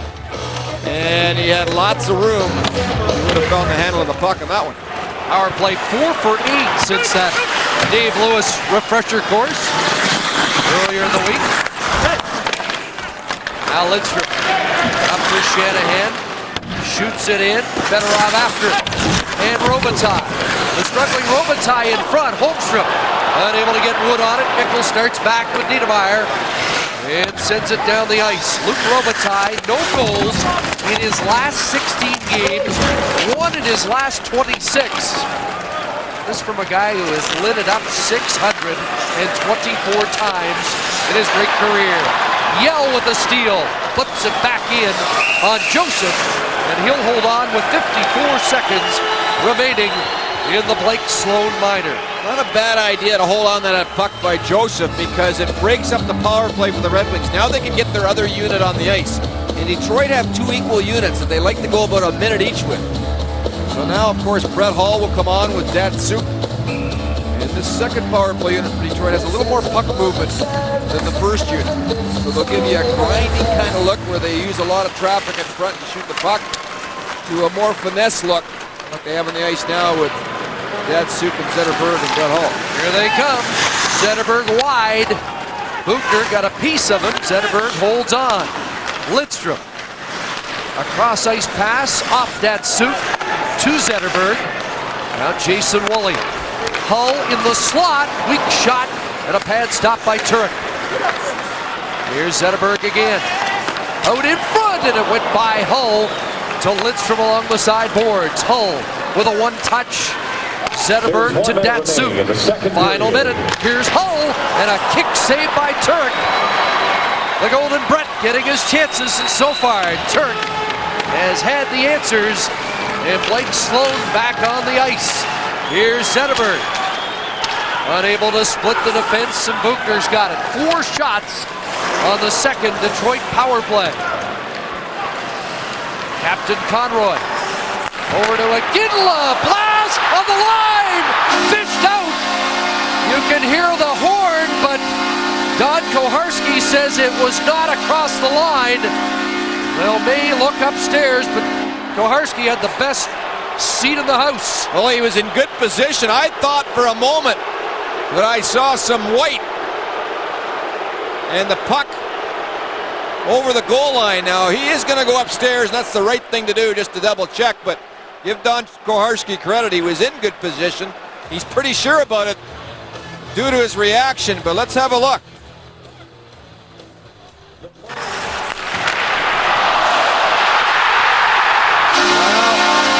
So sure. I didn't see the puck cross the line on that one. I think in the curling vernacular, it was a biter. Oh, the net cam will help us, although this angle sometimes is very difficult to tell. Does the puck go over? Boy, you can't tell from that angle. They're going to give it to them. It surprises me, Greg. It was waved off. Was that evidence conclusive? I don't think we've had a conclusive replay, but the Flames won't argue. Here's another look. We got to stop it if we can, fellas. Not yet. Keep going. Not yet. Not yet. Whoa. Boy, oh boy. Very difficult to tell from that angle. And again, it was initially waved off, so the replay has to be conclusive.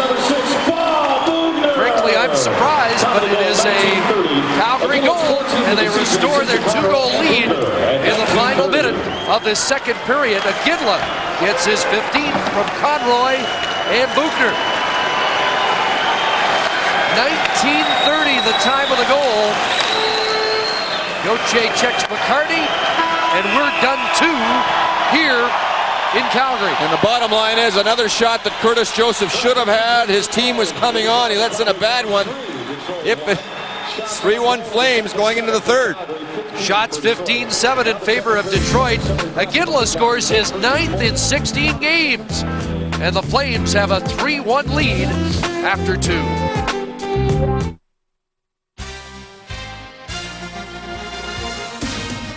This portion of Hockey Night in Canada is brought to you by Subway. Fresh-made sandwiches on fresh-baked bread. Subway, eat fresh. I changed my life, and Subway's a big part of that. And I feel energetic, and I need to with my new home. Now there's plenty to take care of. I have a yard to keep, things to build, gutters to clean, and edges to clip. I work up quite an appetite. And now Subway has all these delicious new sauces. It's great. Like honey mustard on turkey or red wine vinaigrette on a club. They're delicious and under 6 grams of fat. Maybe tomorrow you'll paint the house? Maybe tomorrow. Subway, eat fresh! The countdown to stardom has begun. From Winnipeg, choose Canada's next superstar on CBC's hot new series. You're going to get a chance to vote? Join host Gian Gameshi, The Great Canadian Music Dream on CBC, Wednesday at 8. Now 3-1 for the Flames over the Red Wings. Here's Kirk Maltby of the Red Wings. That's got to be a heartbreaker when something goes over that slightly. Yeah, I mean, it was still questionable, but I mean, they called it a goal, and Kuj got quite a bit of it, but just not enough. And hopefully that gives us some incentive to come out here, have a good third, and see what happens. Kirk, it's been a very inconsistent January for the Red Wings. What do you make of February coming up in light of this? Well, we've had a lot of road games, and not that that's an excuse, but hopefully we can get going here after the All-Star break and get some consistency going. And we just haven't been able to put 60 minutes together, and we're winning one, losing one. So hopefully we can put a string together and get some confidence going, and see what happens. Kirk, I appreciate it. Good luck to the Red Wings. Thank you. Kirk Maltby of the Detroit Red Wings. Coming up next, Scoreboard Saturday. Ron and Don will keep you up to date on 12 other games in the National Hockey League today. Marty Jellin has scored, so has Jerome Iginla. Now 3-1 for the Flames over the Wings.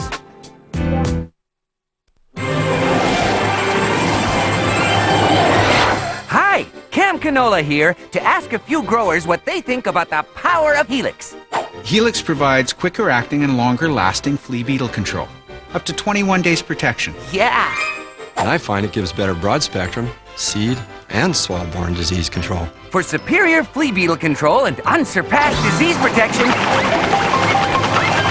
get the power of Helix. You'll be glad you did. The Colossal Appliance Wipeout, happening this weekend at The Brick. All the top brands, all reduced, and save even more with special clearance reductions on scratch and dent and discontinued appliances. And on everything at The Brick, you don't pay for 15 months.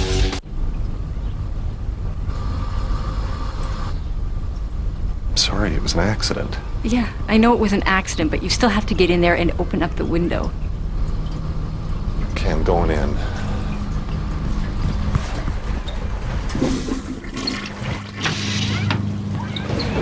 Yeah, the window's been opened and the toilet's been flushed. Now just stay away from that room until the air clears. When you mix the two cleaners, it simply caused a chemical reaction. But with ventilation, it'll be fine.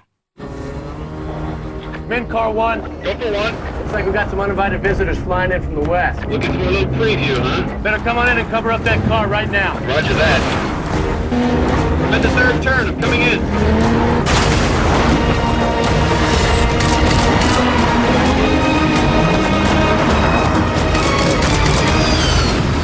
The all-new, much-anticipated Accord from Honda.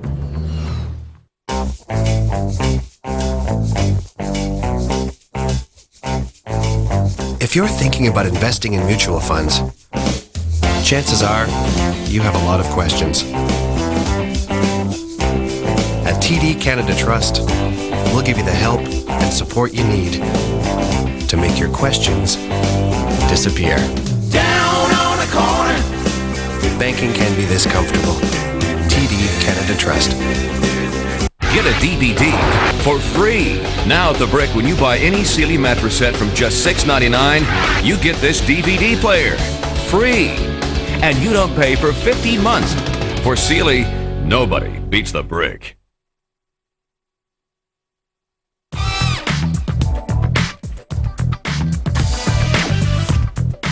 Scoreboard Saturday, brought to you by IBM. The on-demand era is upon us. Are you ready? I love that guy.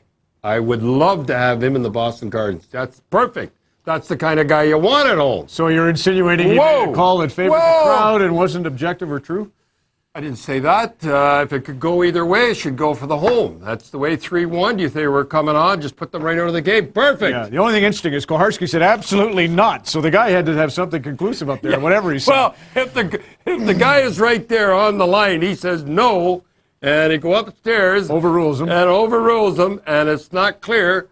That's my type of guy. We'll try to get a Zabruder film look at it a little later on. What? Zabruder, yeah. We won't get into that. Who's he play Dallas highlights coming up, though.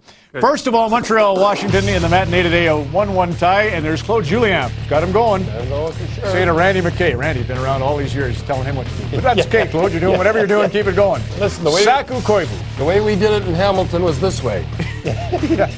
There's Rive, and this was a good matchup all game for them. Rive on Jaromir Jagr, held him to 3 shots. Yep.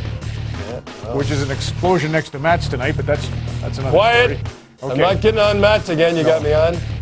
There's the only goal for the Caps. Solomonson gets his first of the season. He was picked up on waivers October the 16th. Here's Rive again on Jagr, and that's the way you do it. 2 great guys goalies. that know when you touch a guy, they're going to go down. Same as tonight. As Doug Gilmour, by the way, denied by Kolzig, and Theodore Sharp at the other end with 34 saves, so 1-1. I guess Theodore, he'll end up weighing about 90 pounds before the season's over.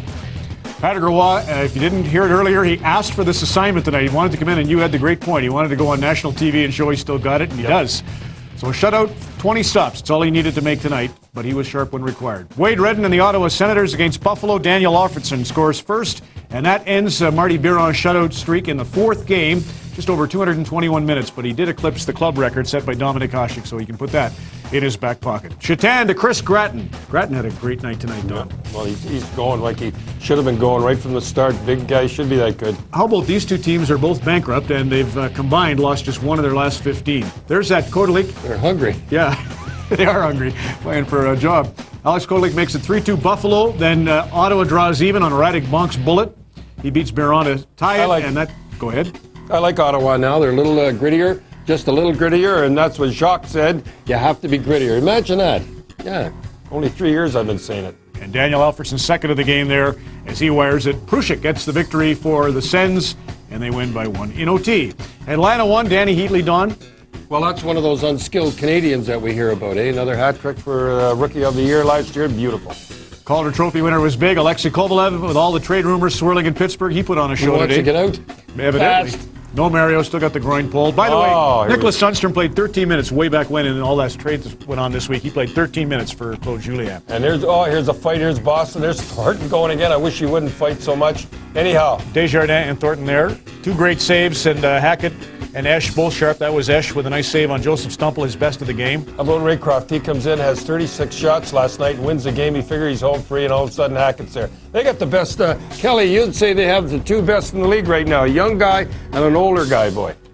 That was the winner for Brian Ralston in overtime, so the Boston Bruins get a 24-save performance from Jeff Hackett.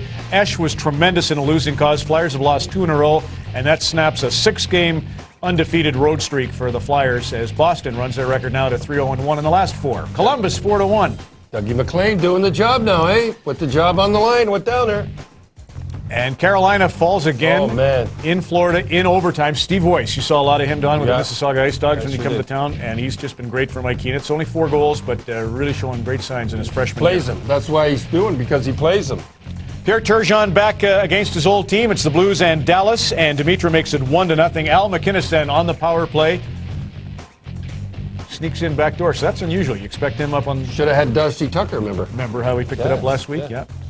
So 2-1 the Blues, but that's all for them offensively. Dallas roars back with 3 unanswered goals. Bad goaltending again. Yeah, Brent Johnson's struggling. There's no doubt about it. Turgeon squares it. And then Scott Young will get the game winner. Bad goal. Young from Modano and Marty Turco, by the way, got an assist on that one. Turgeon's was unassisted. Brendan Morrow's 15th of the year rounded it out. Nashville wins 3-2 against the Tampa Lightning. Adam Hall got the winner there. New Jersey, LA is underway. Brodeur versus Potvin in that one. was Atlanta. Los Angeles Kings, lots of rumors about Ziggy Palffy being on the block. And San Jose now, both these guys are rumored to be on the block. I don't want to shock them, but there is some talk that Owen Nolan, who's Where's been Atlanta? Did they play tonight? Yeah, Atlanta. Danny Heatley had the 4-1 win over Yeah, the but Rangers. Hartley, I'll tell you, boy, is he doing the job or something? He steps in there. What's their record now, about 4-1-1? Yeah, absolutely. Unbelievable. Yeah. And somebody said, does the coach make any difference? All right, Coach. We've got to get moving, is what I heard in response to that. Here's the number. This is important. Stops. Yes. If you want to get these stickers, you can order your Stop stickers by phoning 905-363-3200 or email us. Yes, and you'll show it next week in the All-Star, too, eh? We'll keep it going. Pull out all the stops for you, Don, when Gary Bettman replaces you at Sunrise, Florida. Right to the end, eh? 3-1 Calgary on Hockey Night in Canada through 2.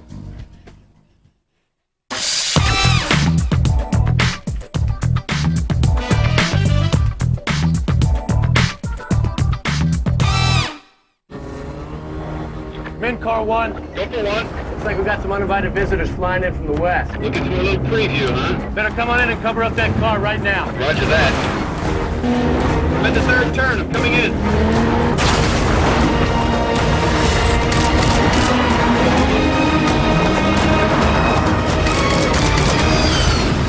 The all-new, much-anticipated Accord from Honda.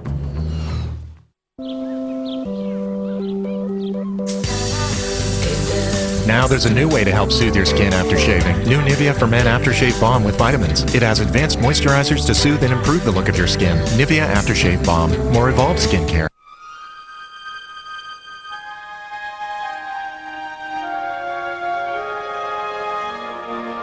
There's only one thing more beautiful than the new interior of the Suzuki XL7. Its exterior. The 2003 Suzuki XL7, with the highest crash test rating from the IIHS, the same rating as BMW, Mercedes, and Lexus. Suzuki. It's true. What am I wearing? A t-shirt, blue jeans. Here? Now? Okay, just a second.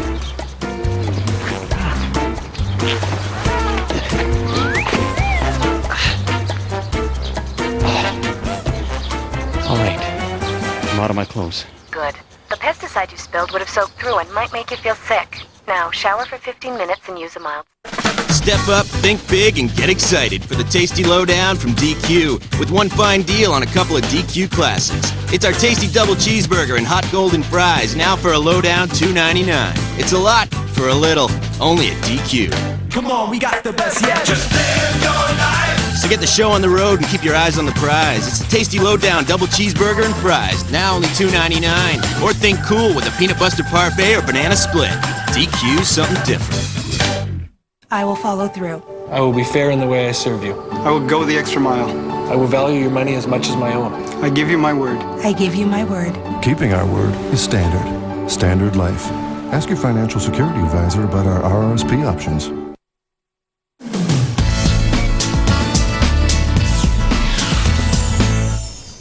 If you are like me, once in a while you might stop and look at a hockey game and wonder, why would anybody want to become a goalie? But they are the focal point so often, and so many occasions, and so many big moments in the game. In recent years, the National Hockey League has seen some pretty good goaltenders, but there is one who retired after winning the Stanley Cup last year, who was, as he was called, the Dominator.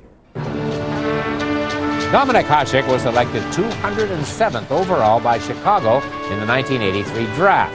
Beginnings to his NHL career may not have been too noteworthy, but by the time he retired as a member of the 2002 Stanley Cup champion Detroit Red Wings, he was well known as the Dominator, and with good reason. Over a period of 9 years, beginning in 1994, Dominik Hasek won the Vezina Trophy 5 times, the Jennings and Hart Trophies twice, a Stanley Cup, and an Olympic gold medal. One of his greatest performances was in the 1997 All-Star Game in San Jose, when he stopped 20 of 21 shots in the third period, giving us another example of why he was being called the best goaltender in hockey.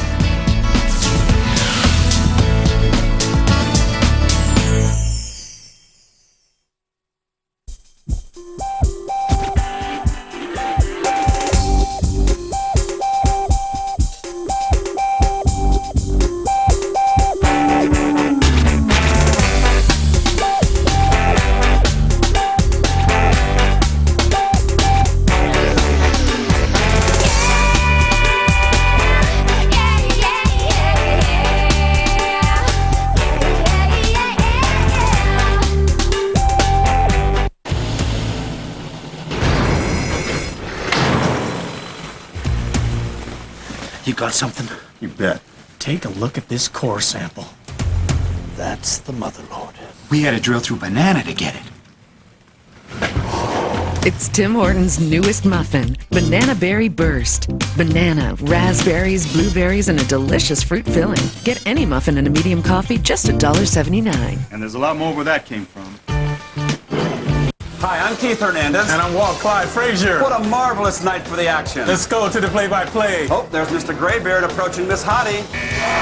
Oh, no. Rejected. Clyde, that's gotta hurt. Yeah, no play for Mr. Gray. Get that man our Just for Men Brush-In Color Gel. It's specially formulated to penetrate coarse facial hair and gets rid of gray in 5 easy minutes.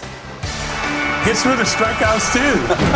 Just for Men Gel, the Rejuvenator. One movie has critics across America united. Gangs of New York is a towering feat of cinematic imagination. It's the best picture of the year. And now it's the winner of 2 Golden Globe Awards, including Best Director Martin Scorsese. Gangs of New York. Now play.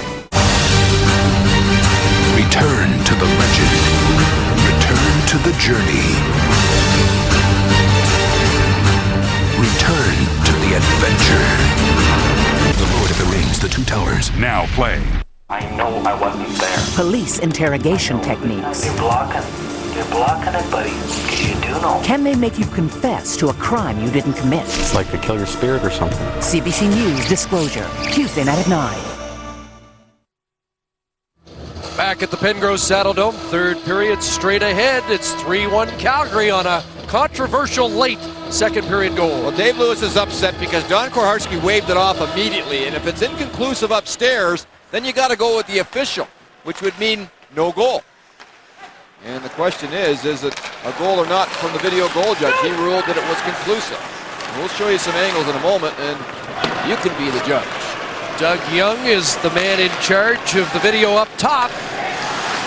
Tell you what, everybody else unanimous in assessing that it wasn't at all conclusive one way or the other. And in any case, you're jumping the gun. Let's wait for the pictures here, and then we'll see. Giving you the atmosphere upstairs.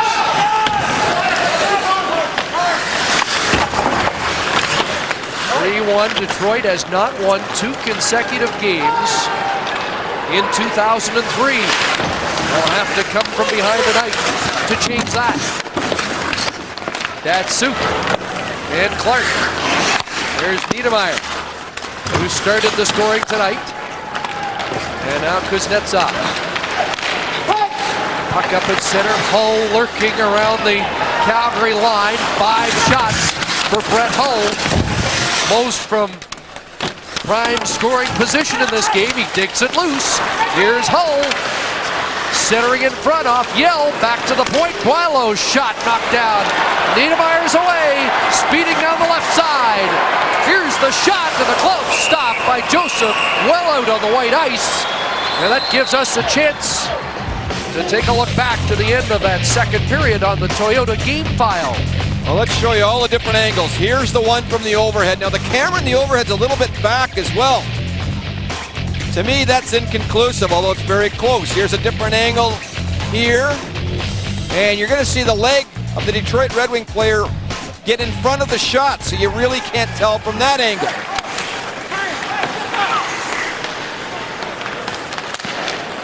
And again, referee Don Koharski was poised right at the side of the net, and he waved it off immediately. So unless there's a definitive replay look that the video goal judge sees that says yes, it had completely crossed the line, then it reverts back to the initial referee decision. And now we'll give you the net cam look. Through the legs. And difficult from that angle. That's inconclusive. And we'll finish our Toyota game file. Then I'm going to show you the official waving it off. Martin Jelena, his 500 point. Roman Turk's been steady. Brett Hull, we're waiting for the big goal from him, and the scoring chances have been pretty even. And here's Don Koharski right there waving it off. No goal in perfect position on the goal line. Our goals have been hard to come by for the Flames all year. The lowest scoring team coming in to tonight's action. They get a break. They have the lead. Woolley a shot right on, and Gauthier tries to clear it. Woolley goes to the pinch. Breaking his stick on that last shot. Aginla into the Detroit zone. After it is Conroy. He's hit by Lindstrom. Conroy continues to battle along the boards. And now Fedorov off Lindstrom, held in by Gauthier. Here's Aginla. Conroy in front. His shot. And from an angle, shot it into the corner. Off target, Lowry. Hit by Dandeneau. Matthew Dandeneau with the goal, but he's -3 on the night so far. Lindstrom. Shanahan. Cleared away by Turek as we approach the 3-minute mark of the third period. And again, it's not Don Korharski's fault, because once he goes upstairs, he has to rely on the goal judge or the video goal judge's judgment. And if he says it's in, he's got to go with it. If the goal judge says it's inconclusive, then he makes the call. So we don't want to make this sound like it's Don Korharski's fault, because it isn't. He just has to face the music down at ice level. Unless he refuses to go upstairs, but that just doesn't happen anymore. Here's Lippman. Bejan. With a puck sent down the ice, a race for it. Draper with that great speed closed on Sloan, but Sloan won the race. Back into the Detroit zone, a wholesale change for the Flames. Pass hit Sloan as he went to the bench. St. Louis had a too many men on the ice call last night that was similar. They're calling it more. They did not call it there. Because he was just getting off the ice. He wasn't really involved in the play. But the same call was made last night against Detroit. But in that case, play continued. And Curtis Joseph, there is no doubt about it, has been struggling again in this game. And the Red Wings' plan is to stay with him. Gauthier from the point. Until he finds his game. He is their guy, and they will tell you that. And rightly so. He's earned that right. Just the way he's played the National Hockey League throughout his fine career.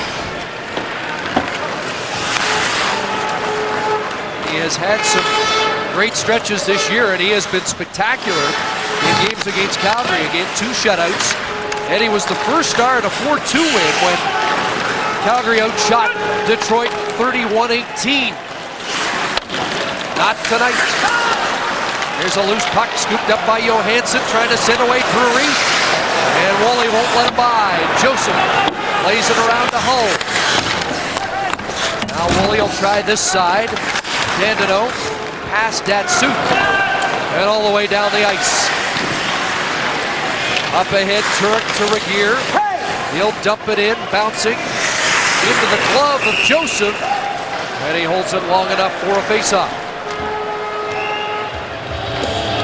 So the big task here for the Detroit Red Wings is to try to get a quick goal in this period and shatter the Flames' confidence, because they are a young, fragile team.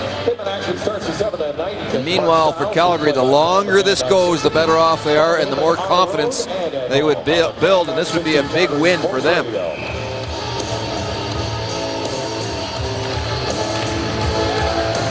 From the face-off, Lowry comes up with a puck in the corner. Bikoff on him. There's Conroy dueling with Fedorov. Now Lowry up against Fedorov. Aginla's in front. Now Conroy to the front of the net. Fedorov holding Lowry at bay, and now Lindstrom. Holmstrom up to Shanahan to the Calgary line with Holmstrom. Couldn't get the pass through as Lippman broke it up. Daryl Sutter said with conviction this morning, we'll be better tonight. And they certainly have been so far.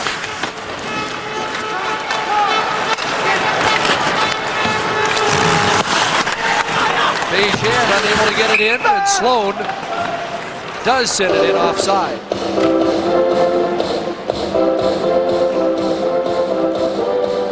Jerome Aginla has picked up his game a little bit, and Dave Lowry hasn't hurt him, that's for sure. 4 points since Lowry's come up from St. John. And in 5 games, 6 points and 7 points for Joel McGinley. And more than anything else, their plus rating has been solid at a +7. So they haven't done much tonight, or as much. They've been very good. And Reed Lowry's really helped because defensively he's in position all the time. And Conroy and McGinley can freelance a little more with him on their line. Here's Johansson sending it in. Kuznetsov. Around the boards, Johansson there. Now Drury on the other side, to the boards with Avery. Jelena up with the puck. He's taken down. And Robitaille's at center with Avery. Here's Sean Avery going wide. They only get a good shot away on the short side. Avery has it again. Looks to center.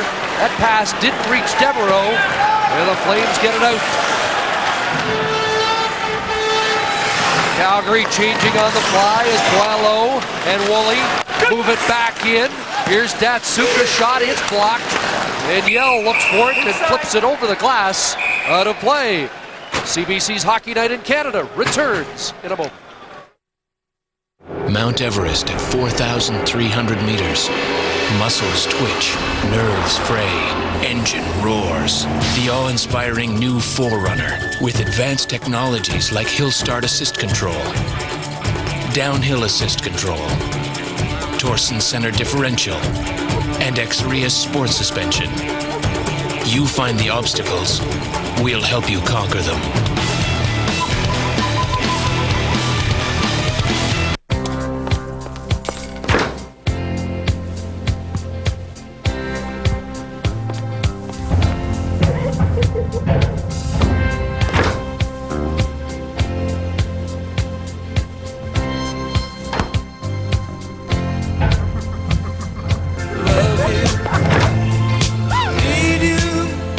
Try Diet Coke with lemon flavor and experience 2 irresistible tastes that were meant to be together.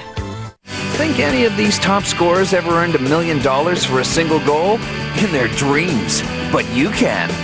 Kraft is giving CBC's Hockey Night in Canada fans a chance to shoot to win.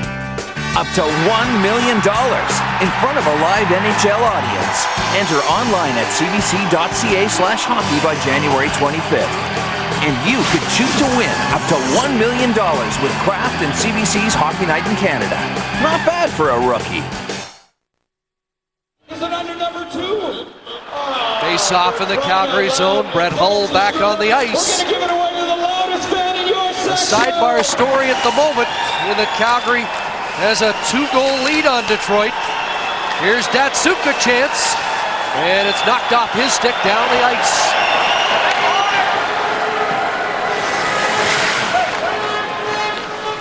Jason Woolley back in his own zone, the former Sabre. Headmans the puck, Datsyuk. Bouncing it in. Noche pounds it off the boards. And right back out. They're incorporating the Don Cherry game plan from the Prospects game here for the Flames. Here's Datsyuk. Taken out by Lidman. And away goes Conroy. Over to McGinley on his off wing. And that's broken up. Maltby has Hull. Inside the line by himself. Quickly closing was Lidman and Lowry. And a late hit by Maltby on Lowry. So they have words as it's fired back in. Here's McCarty. Hit by Iginla. Behind the net. Maltby looks for it. Draper battles. Iginla up with it. And out come the Flames deeply. Regier, right wing feed, Iginla. Snaps the shot, rebound! And Lowry had his stick lifted on a juicy rebound off Joseph as play is stopped. Well, Iginla with a shot down the wing. And again, Joseph just pushes the puck right into the slot. And this is a harmless bad angle shot, and Curtis Joseph has to do a better job than that. I mean, that goes right into the slot. And the Red Wings do an excellent job of making sure there isn't a rebound attempt. Now Shanahan, it's knocked down by Buchner. Red Wings got it out, sent back in on the offside. Now what is this? You know, my mother's on vacation. I didn't realize she was in Calgary. Obviously, it was Kraft's day at the Westin Hotel. How long did it take you to make that? You wondered where I was at the morning meeting. Boy, that was pretty good. I didn't know you were that good of an artiste. Isn't that nice? Thank you for embarrassing me. Thank you, Tim Davis, for a pretty good line, our producer. They're all ganging up on you tonight. I'm speechless, which I know you think's an improvement. Oh, I thought it was impossible. Oh, we approached the 9-minute mark of this third period. I knew those early shots were going to come back to haunt me. Here's Nickel chipping it out. Beijing after it. Dandino back in his own zone. 10:50 left, third period. 3-1 Calgary. And a turnover, Sloan. Nickel drives to the net. The shot, rebound! And Joseph covers that with Scotty Nickel on the porch. There's a good Curtis Joseph save. Not only does he make a fine save with traffic coming towards him, he makes sure it's a short rebound. Good patience, good read by Curtis Joseph. Sloan does the right thing, puts it to the net. He knows he has traffic going. Nickel is right there, but Curtis Joseph, again with a short rebound and another giveaway by Dandino. Don't forget, Calgary's already scored 1 goal because of a Dandino giveaway. They almost get another one here. Shots in this third period, 7-1 in favor of the Flames. Daryl Sutter has to like that way of protecting a 2-goal lead. Catching the Red Wings here, maybe a little bit tired at the end of a long Western road trip. One more game on the trip, Greg. Another one of those Western Canada, New Jersey trips. Here's a cross-ice pass delivered by Lidstrom. It just goes through the goal mouth. Well, Lou Lamoriello is a smart general manager, but is he that smart? There's a bad angle shot by Robitaille, or a pass in front.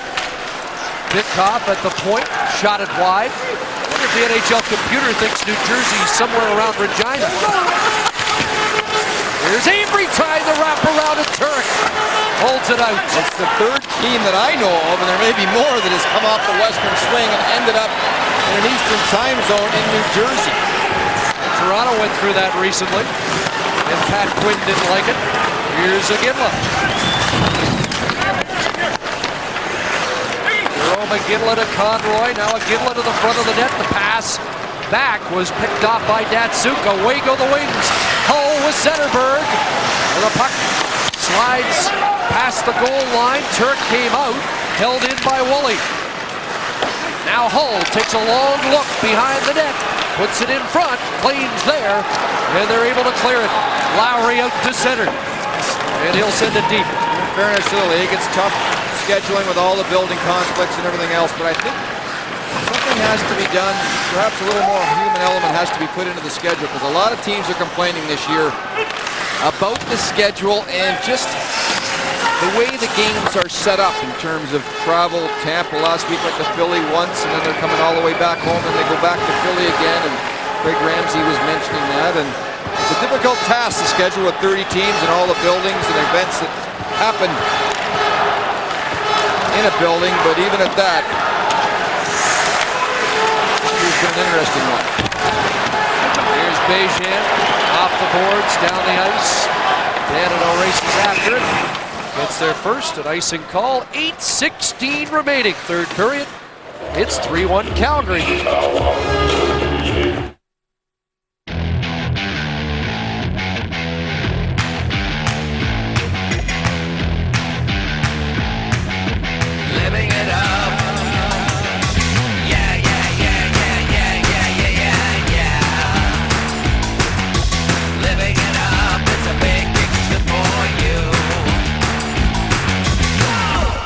When you can get everything you want in a car and in life, you win.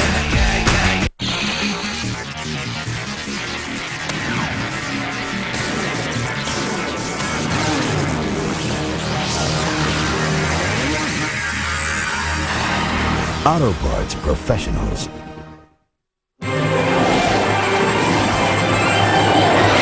Hi, Cam Canola here to ask a few growers what they think about the power of Helix. Helix provides quicker acting and longer lasting flea beetle control. Up to 21 days protection. Yeah!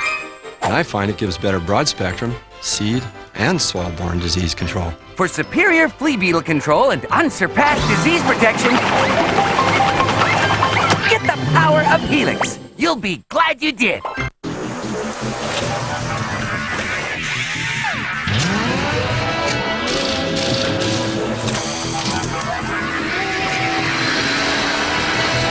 One-stop service. Auto repair you can trust. Well, it's a wild night, sellout crowd, having fun. Harvey the Hound and his new friends. And no, that is not Don Cherry behind him. And this building buzzing tonight. Grapes here, the Stanley Cup champions. And the home side up by 2 with 8 minutes to go.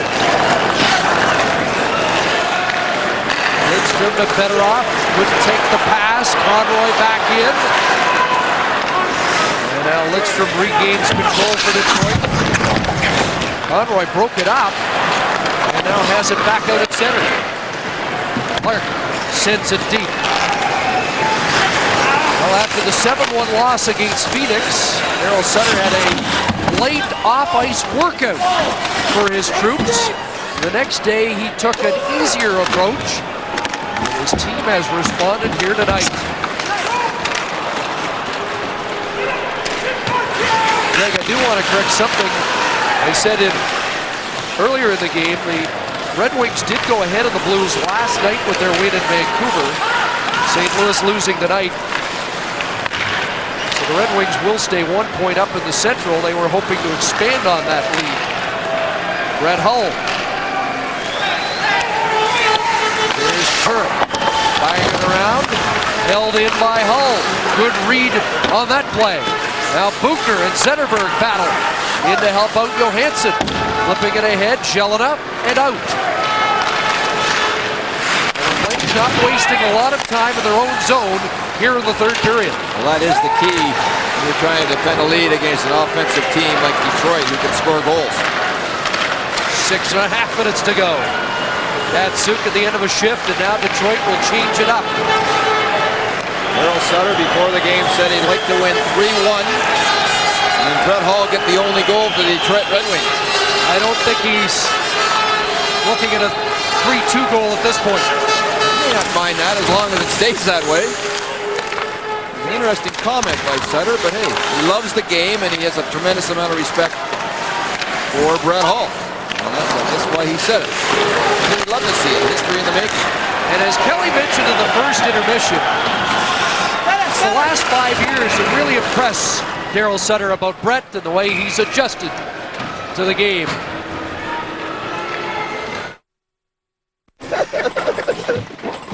Check it out.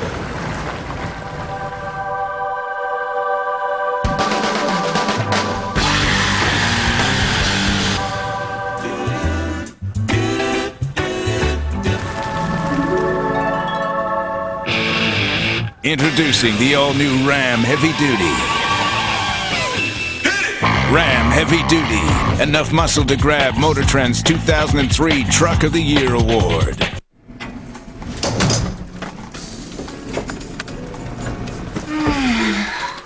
If I can guess what you've got in there, can I have it? Well, I'm... Quarter chicken? Yeah. Chili sauce? Yeah. Fresh cut fries? You missed the creamy chicken soup. When did they get creamy chicken? Try our new creamy chicken soup with our quarter chicken dinner and your choice of side for just $7.99. That should taste as good as Swiss chalet. Everest can be a ferocious mountain. I'm Ed Hillary. I was the first man to reach the summit of Mount Everest. Proving ground for the awe-inspiring new Toyota 4Runner. Completely redesigned for 2003, the new 4Runner is bigger, tougher, more capable, and looking for a new challenge.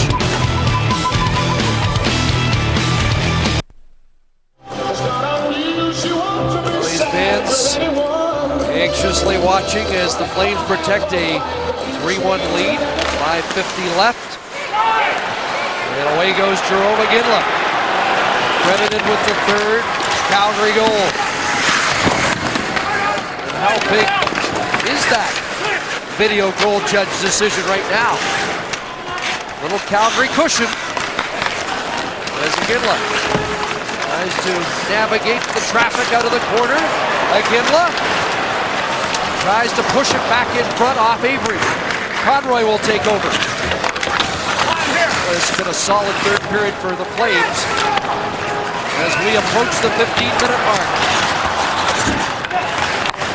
And after an emotional win last night by Detroit against a playoff rival last night, seemed to be a lot in the tank as Rob Niedermeyer got crossed up with a linesman coming off the board. Here's Nick Clark in, great stop. Joseph off Chris Clark after a little malfunction at the junction in front of the Calgary bench. Niedermeyer went to jump over and he jumped right on the linesman. And he is hurting at the moment. That's Thor Nelson that took the brunt of it. Here's Brett Hull. Back into the Flame zone. Quick shot, a hot one. Over the shoulder of Turek and all the way back into the Detroit zone. Hull lurking at center. Now out with Fedorov and Shanahan as Dave Lewis loads it up with just over 4 minutes to go, trying to close the gap. Here's a turnover. Jelena back in. Artie Jelena, weak shot. And Joseph able to collect it with Johansson bearing down.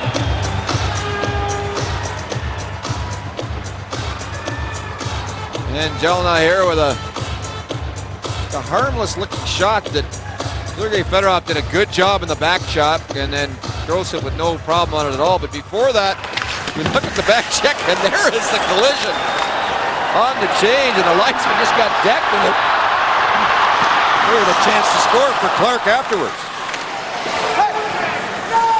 Now Chris Drury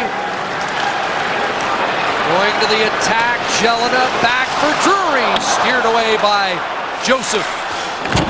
At the point, Lindman shot. That changed direction and sailed high. Zetterberg, Dandino hops over the line.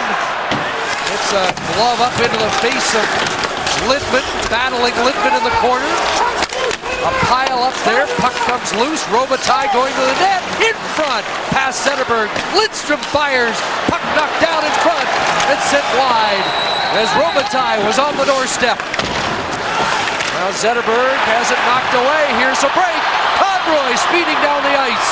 Conroy a shot off the shoulder of Joseph. Now back out, Gauthier off the stick, loose in front, and Joseph will cover up. Exactly 3 minutes left in the third. And although there's 3 minutes left, I still sense that Turek has to come up with one more big save to seal the victory, as Detroit are hovering around with a couple of early or late chances to score here, and Curtis Joseph gets just enough of that puck on the Conroy rush, who showed his good speed streaking down the wing. Shots are 28-27. Calgary on the night. Turek has bounced back after that shaky outing against Phoenix. Poor ref just got it again on that clearing attempt out of the zone by Calgary. Detroit have been flat. They really haven't had much going for them, but give the Flames a whole lot of credit, as they have done an excellent job getting the lead, defending the lead, and cashing in on their opportunities. On the face-off, Yell couldn't reach it. Bikov firing it in from center. DuPont tries to dump it out, gloved down by Woolley.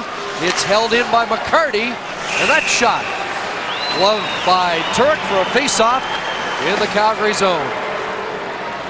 Well, next week we'll be heading to Florida for the All-Star Weekend. We mentioned Dave Lewis, an assistant coach from Mark Crawford in the Western Conference. There's our lineup. More goaltender chat. That's the way it should be. It'll be interesting. All-Star Saturday includes the Skills and the Young Guns, which I thought was a great addition last year. A whole new set of Young Guns, and of course, the big game on Sunday. Red Wings have loaded up here again. Hull, Fedorov, Shanahan. And Lindstrom sends it in. Buchner. Hull is there. Buchner got it by the Red Wings. And the Flames are able to break out again.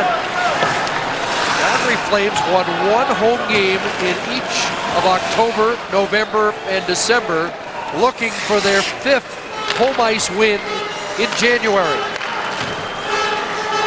That was one thing Daryl Sutter told his team. When he took over, they were a 500 team on the road.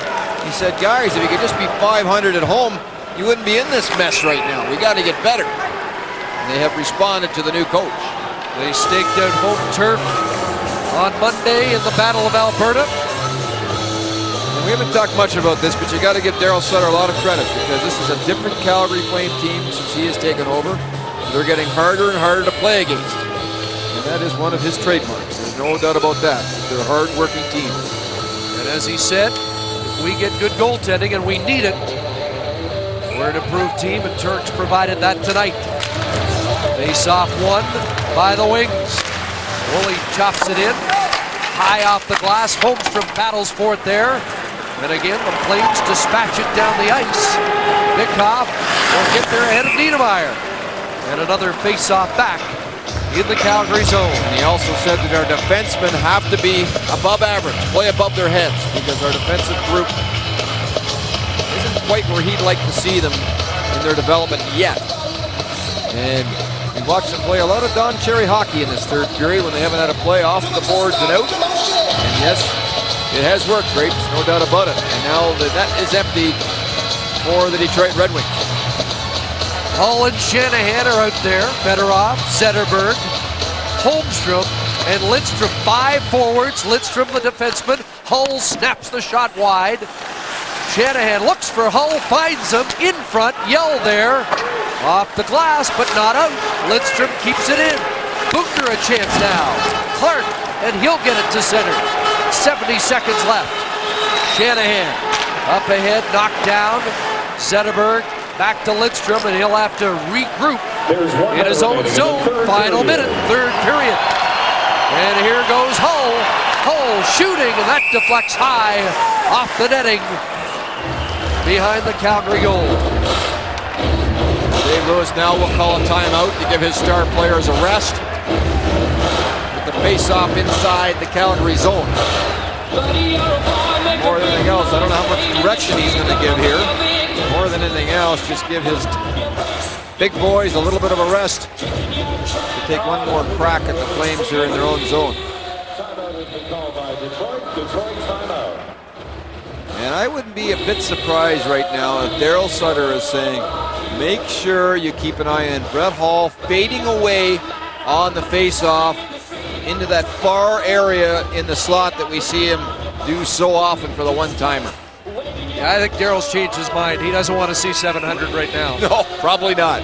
Maybe at 19:59 of the third, but not immediately off this face-off. If you're joining us late, he did mention earlier today, Daryl Sutter did, he'd love to see Hull score 700 here tonight, but in a Flames win. Conroy and Fedorov on this face-off. And Conroy picks up the puck and lofts it down the ice.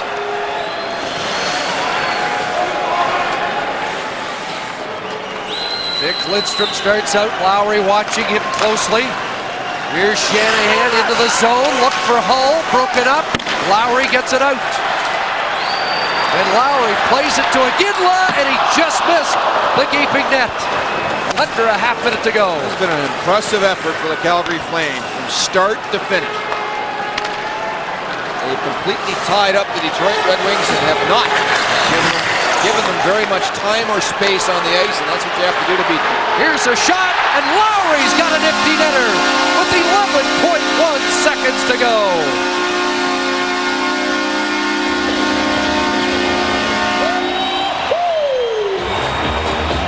Team responded to Daryl Sutter after he went after them after a poor loss Thursday night against Phoenix.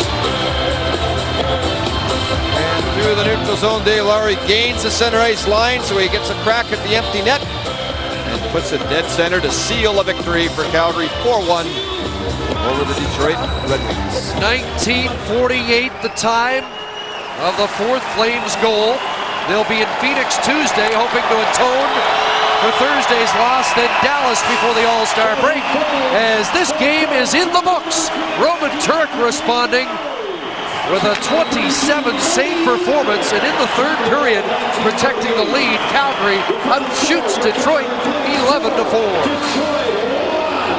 And the Red Wings, meanwhile, not happy with their effort at all, or their western swing. Will go home and first one more stop to New Jersey, and then go home to regroup. Lowry from Lindman to seal it in 1948. The Flames prevail 4-1 against the Stanley Cup champions tonight. Sweet sweetness. Sheer decadence. Yeah. You're so sweet. You're my special treat. New Cineparts from Pizza Hut, baked fresh with cinnamon and brown sugar, smothered with rich icing. They're free when you pick up 2 medium pizzas. It's one sweet deal.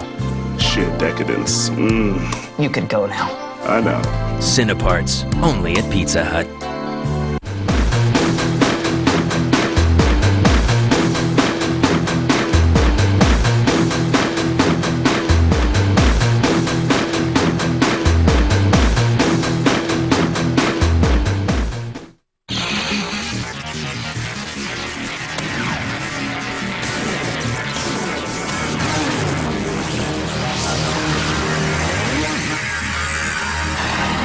Auto Parts Professionals.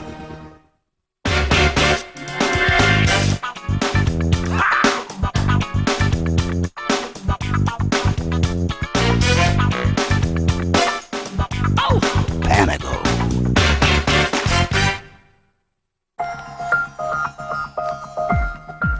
Just breathe. Just believe. Another day. Just believe. I'm used to it by now. Just breathe. Just breathe. Wir bei Fidelity Investments glauben, dass globale Kompetenz in Sachen Geldmanagement deriva dell'esperienza e della profonda conoscenza.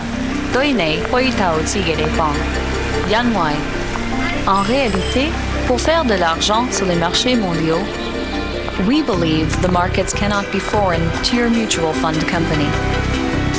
Fidelity Investments. Get the world's largest mutual fund company working for you. What's better than a couple of Panago pizzas? Getting 2 of our fab favorites on sale for this ridiculously low price. Live a little for a lot less, only from Panago.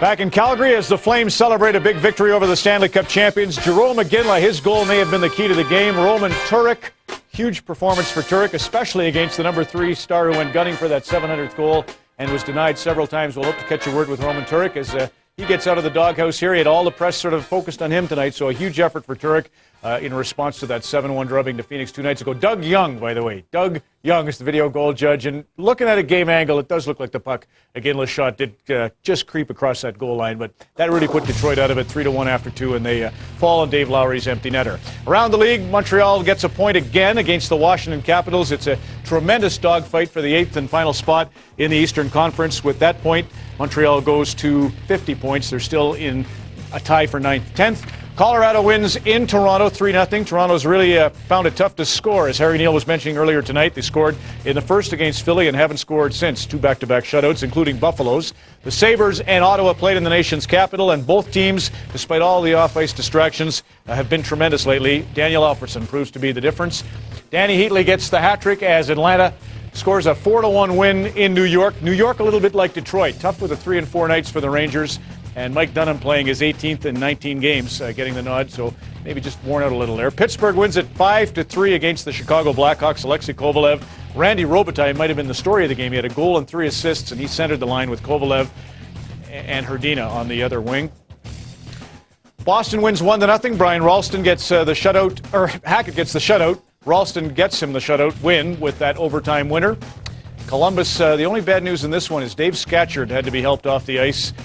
So in one of the games tonight, little hit by Westcott late. So the Islanders lose 4-1, and Scatchard helped off. We'll try to get your word on that if we can later this evening. Florida wins it 3-2. Carolina continues to struggle. Dallas comes back. St. Louis had a 2-1 lead on Al McInnes' go-ahead goal, but then Turgeon squared it, and Scott Young got the winner with Turco picking up an assist. Nashville wins it 3-2 over Tampa. And these are two games still underway. New Jersey and Los Angeles tied 1-1. Armstrong and Gomez are the goal scorers. And it's a big lead right now for the San Jose Sharks against the Minnesota Wild, 4-1 in the third period. So here in Calgary, same thing. Calgary defeats Detroit for their first win against the Red Wings. As they say, Roman Turek, the number one star, or one of the two top stars, Jarome Iginla and he share the honors. Roman will join us when we come back as we work our way towards Chris Drury and After Hours.